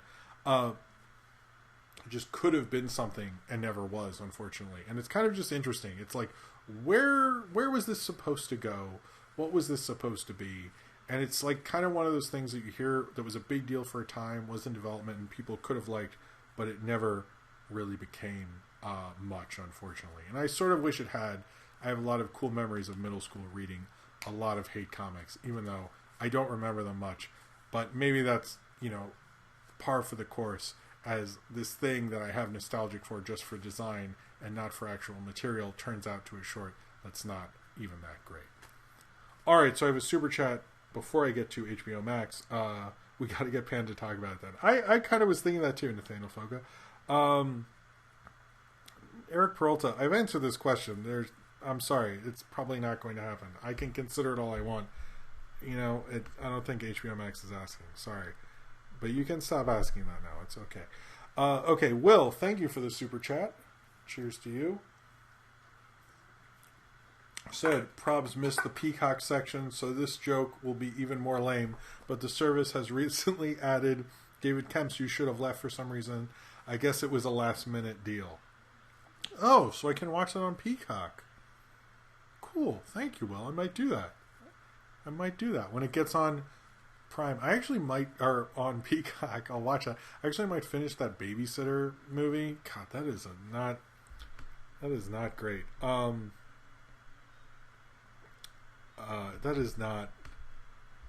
It's just not great.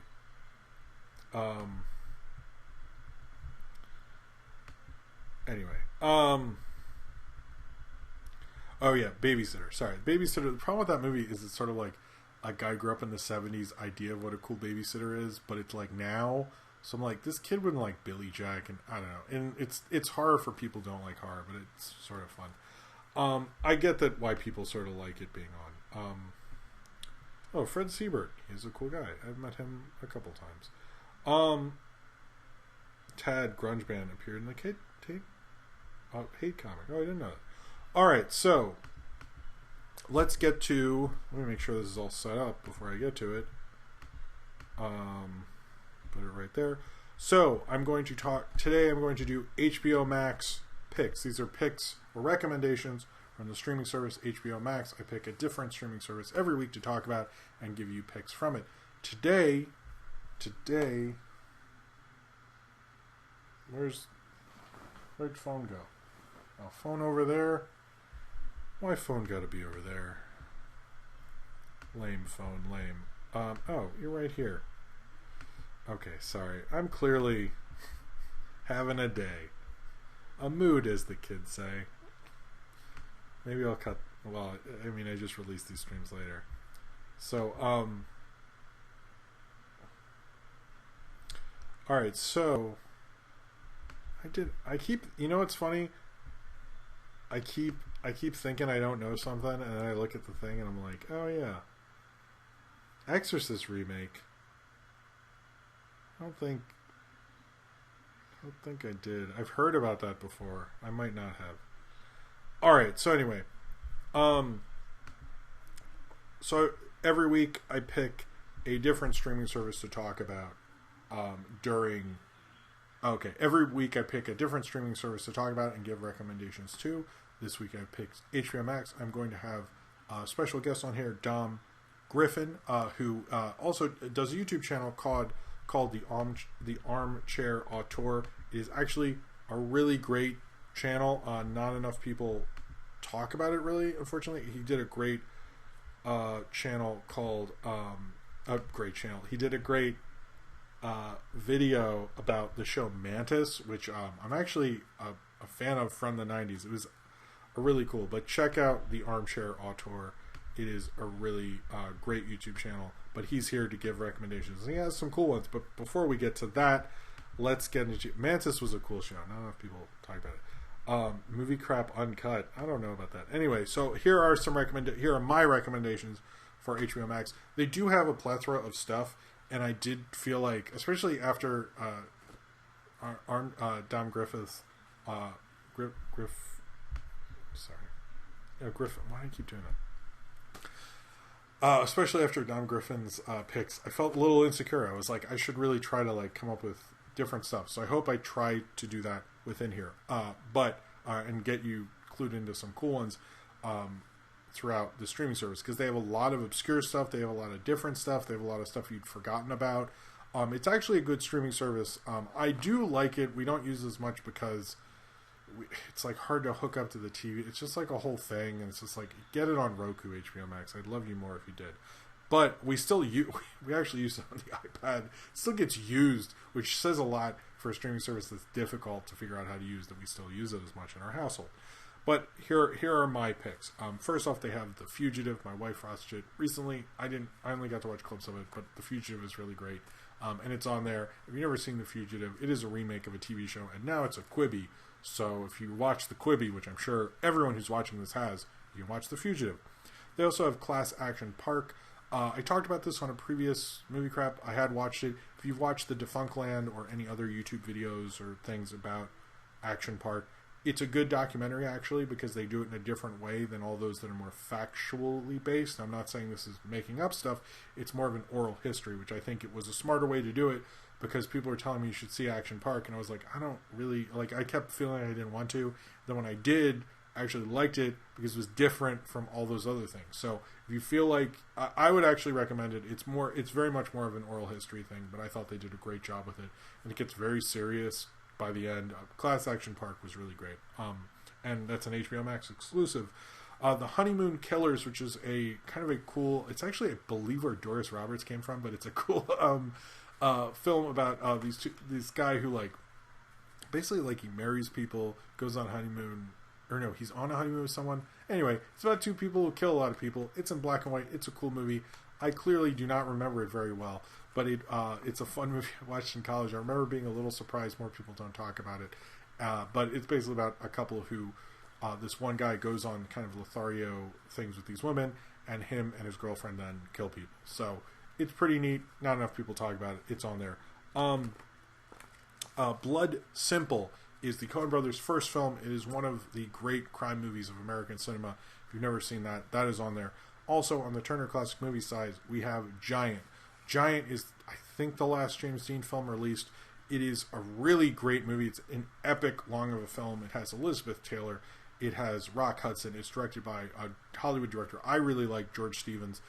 It is a great epic about a farm and a guy who discovers oil and what happens to James Dean's character. It's far more epic and crazy than you have any idea, but it's just, any time I watch it, I've always loved the experience of it. I think it is a great film about, like, America and the West and all this stuff. It's just wonderful.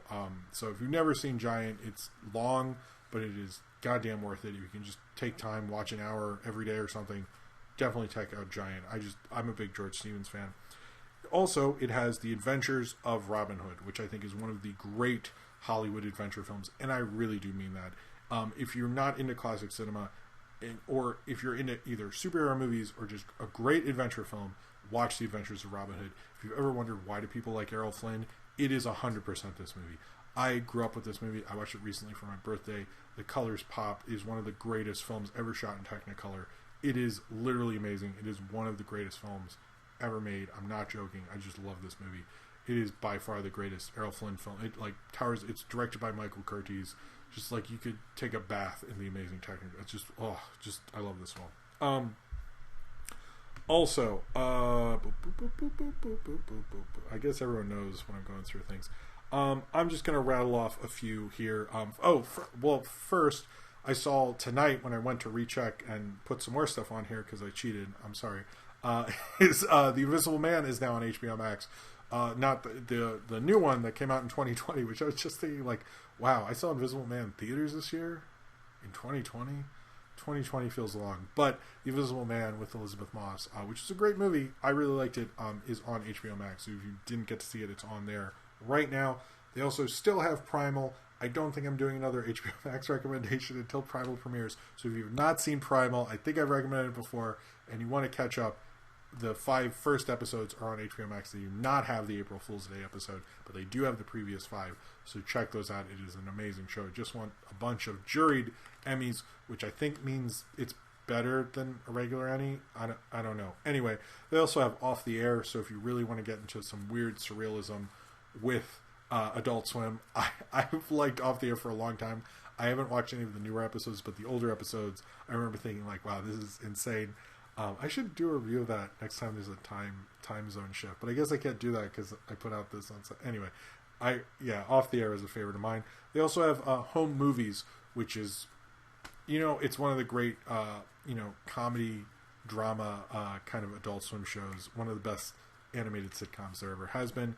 I wanted to review more Looney Tunes shorts, and then I realized like there's a lot of Looney Tunes shorts I know certain gags in, I don't know the names of, so I just went for What's Opera Doc. But much like I've done with Disney Plus, I want to eventually do more of the shorts on here. So next time I do that, I will do that. But What's Opera Doc's on there. I do recommend going through the Looney Tunes. You can watch all these classic Looney Tunes shorts in great restored quality. It's wonderful. If you ever wanted to get more into the Looney Tunes, they have a whole playlist for the Roadrunner and Coyote. Those I really don't remember the names of each individual one. I just remember gags, and I need to pick out a few next time. Anyway, sorry. Porco Rosso is on the Studio Ghibli side. I'm just picking a random one, but I've always liked Porco Rosso. I need to rewatch it. Maybe we'll watch that as a family. That's a fun one. People sort of forget about that one.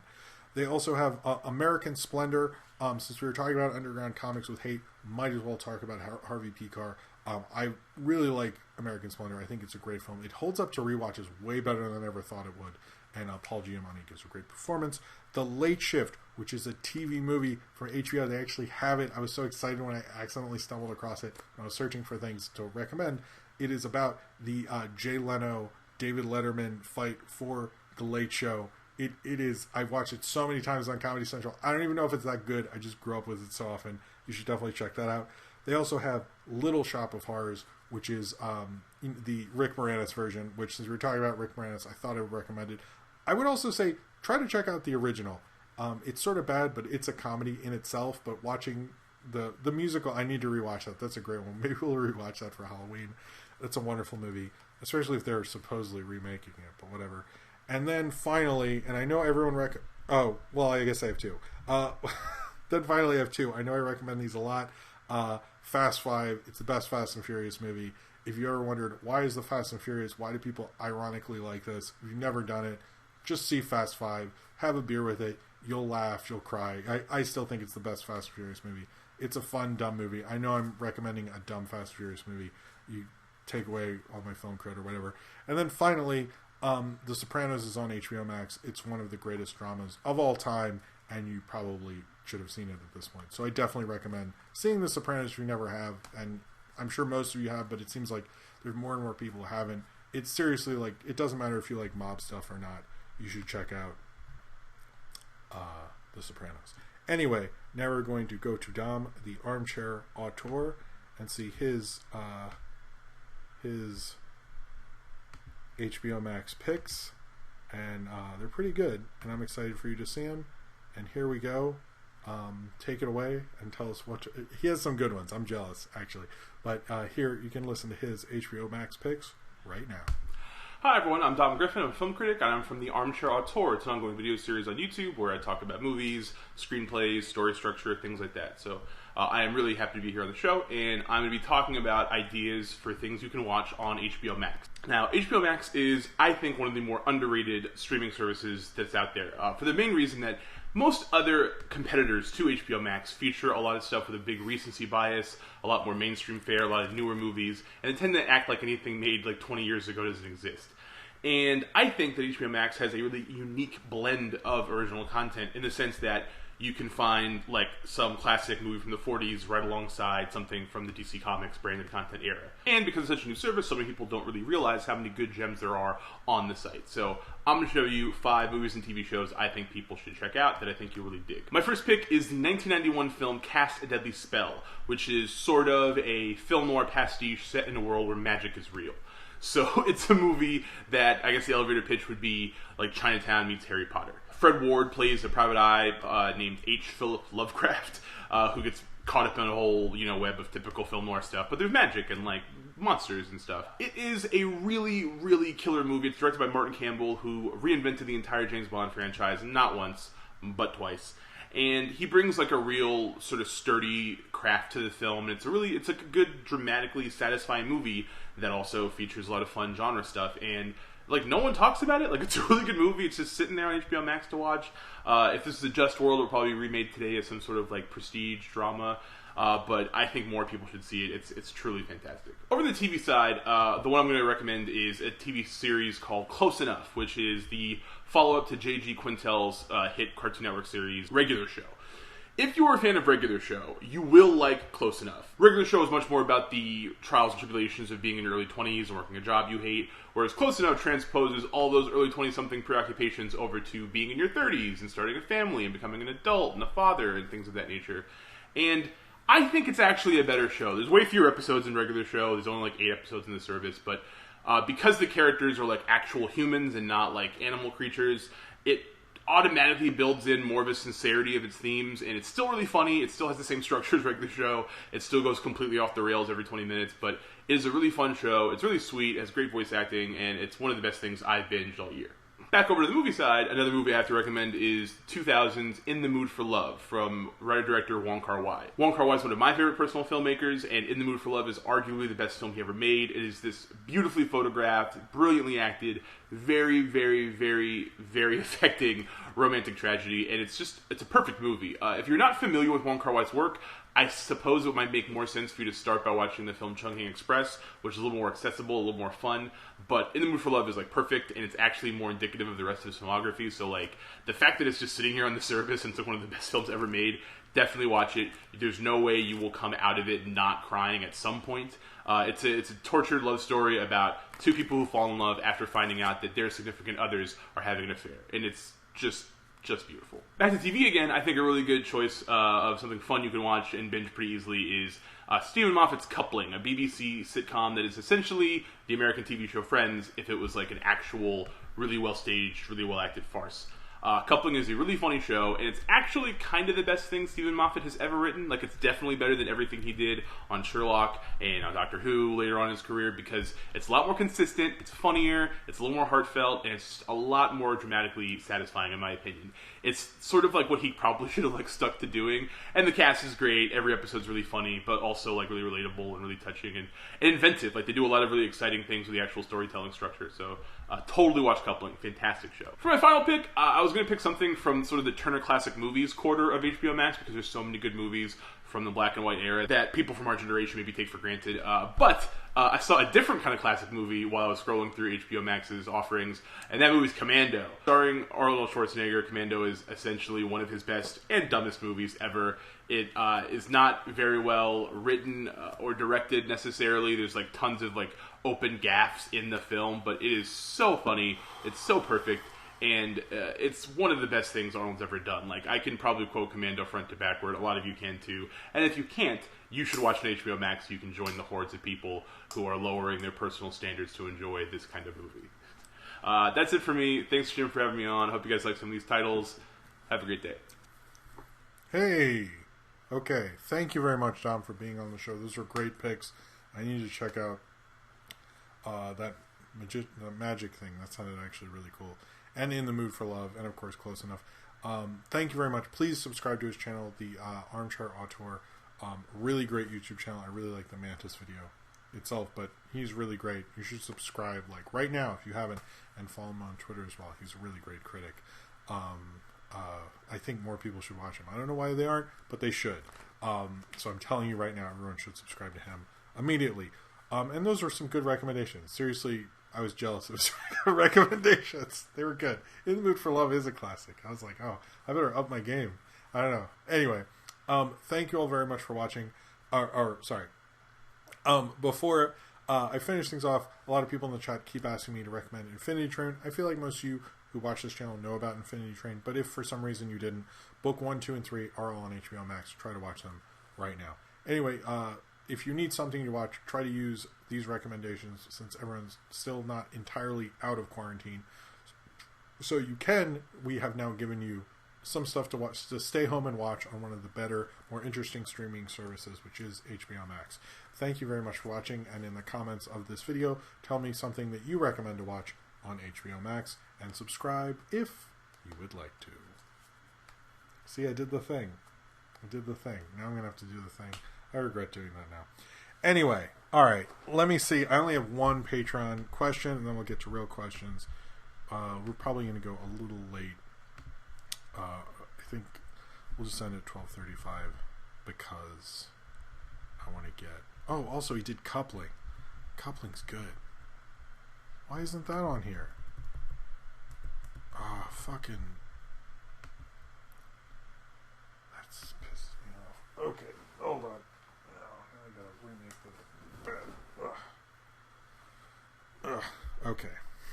I do have a Patreon question, but seems like Google Docs did not save my question correctly on my script. So let me do that. But if anyone wants to, but I know where it is, so fuck you guys. Are you gonna work? Wow, I'm having really bad luck with this.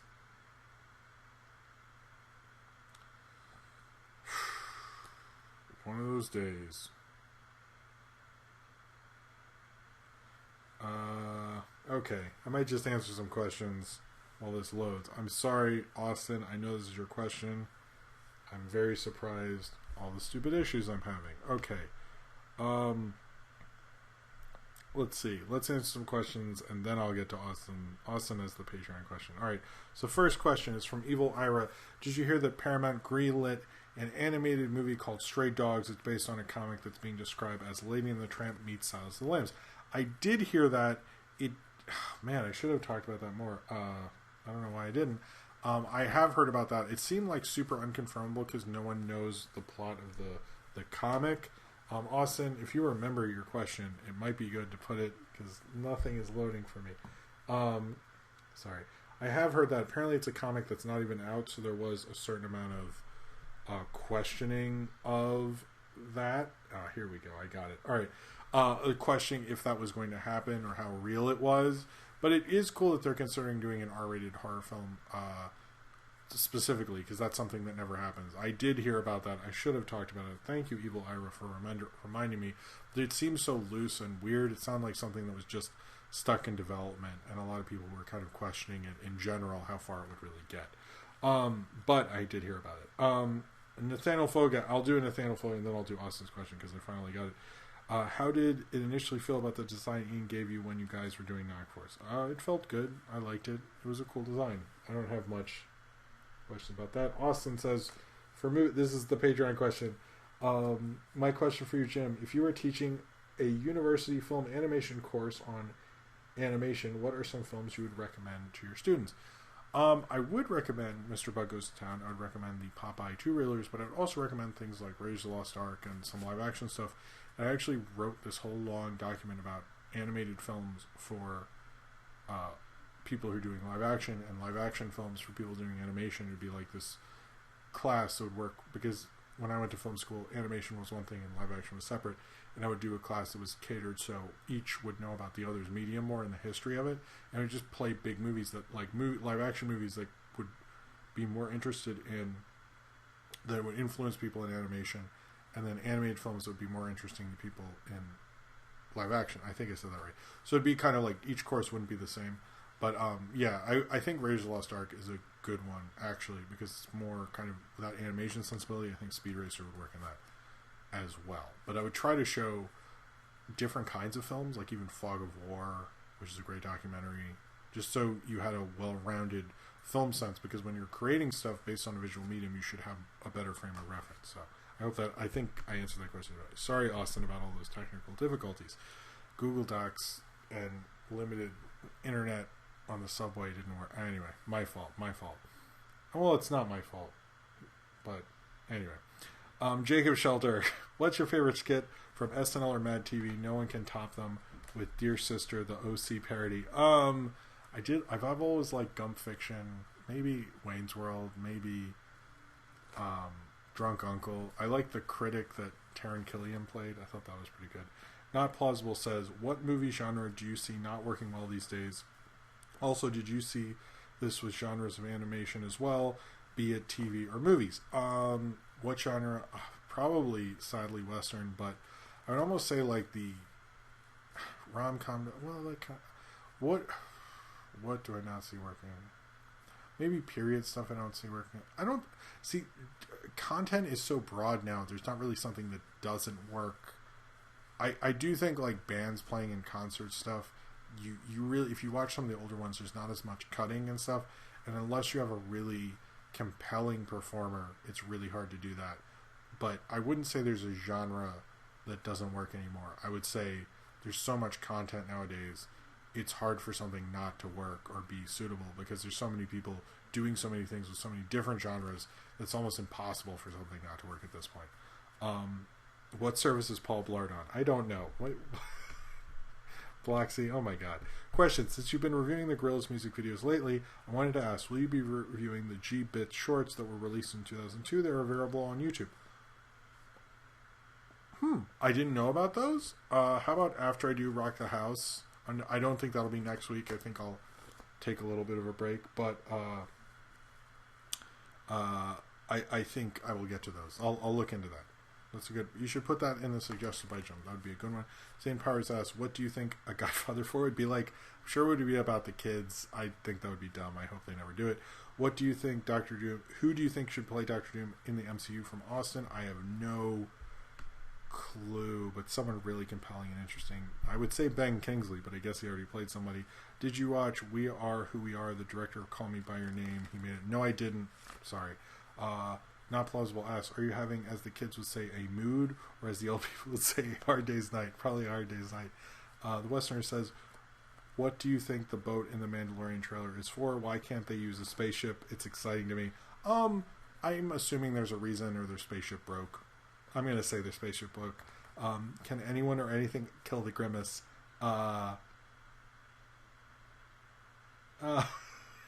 No, nothing can kill the Grimace. Thank you, Brandon. I like that Brandon's here. Zane Powers. I'm only going to do a couple more because it's getting kind of late, and I think my wife wants to go to bed. So I apologize. Favorite Treehouse of Horror? I would say maybe the 3. I think I got that right. Where's the Kane from Citizen Kane? It's at the end. It's next to the sled. Question, should I have white guilt? No, I don't like that term, really. Thoughts on the Rebecca remake and Blood Tea? I think that could be cool.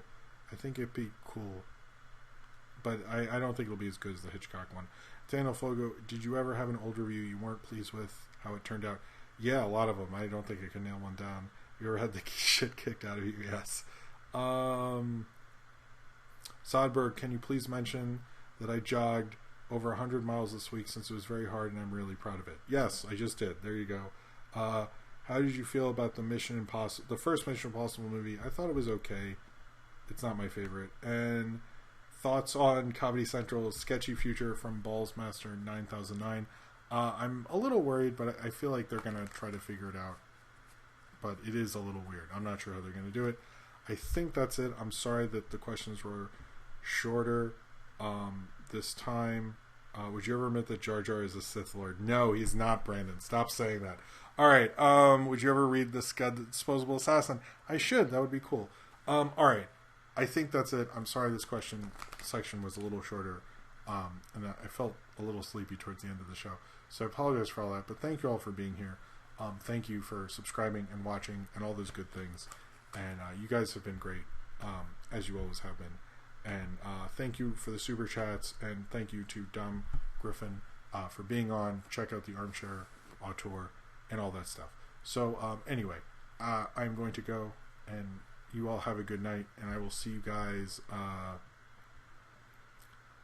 next week, and enjoy. I'm hoping the New Mutants video premieres on Friday. Check out all the videos. Just the 2 videos I put up this week, but there'll be a lot this coming week. So thank you very much for watching, and I will see you all next time. And subscribe and stuff. Yeah, cool.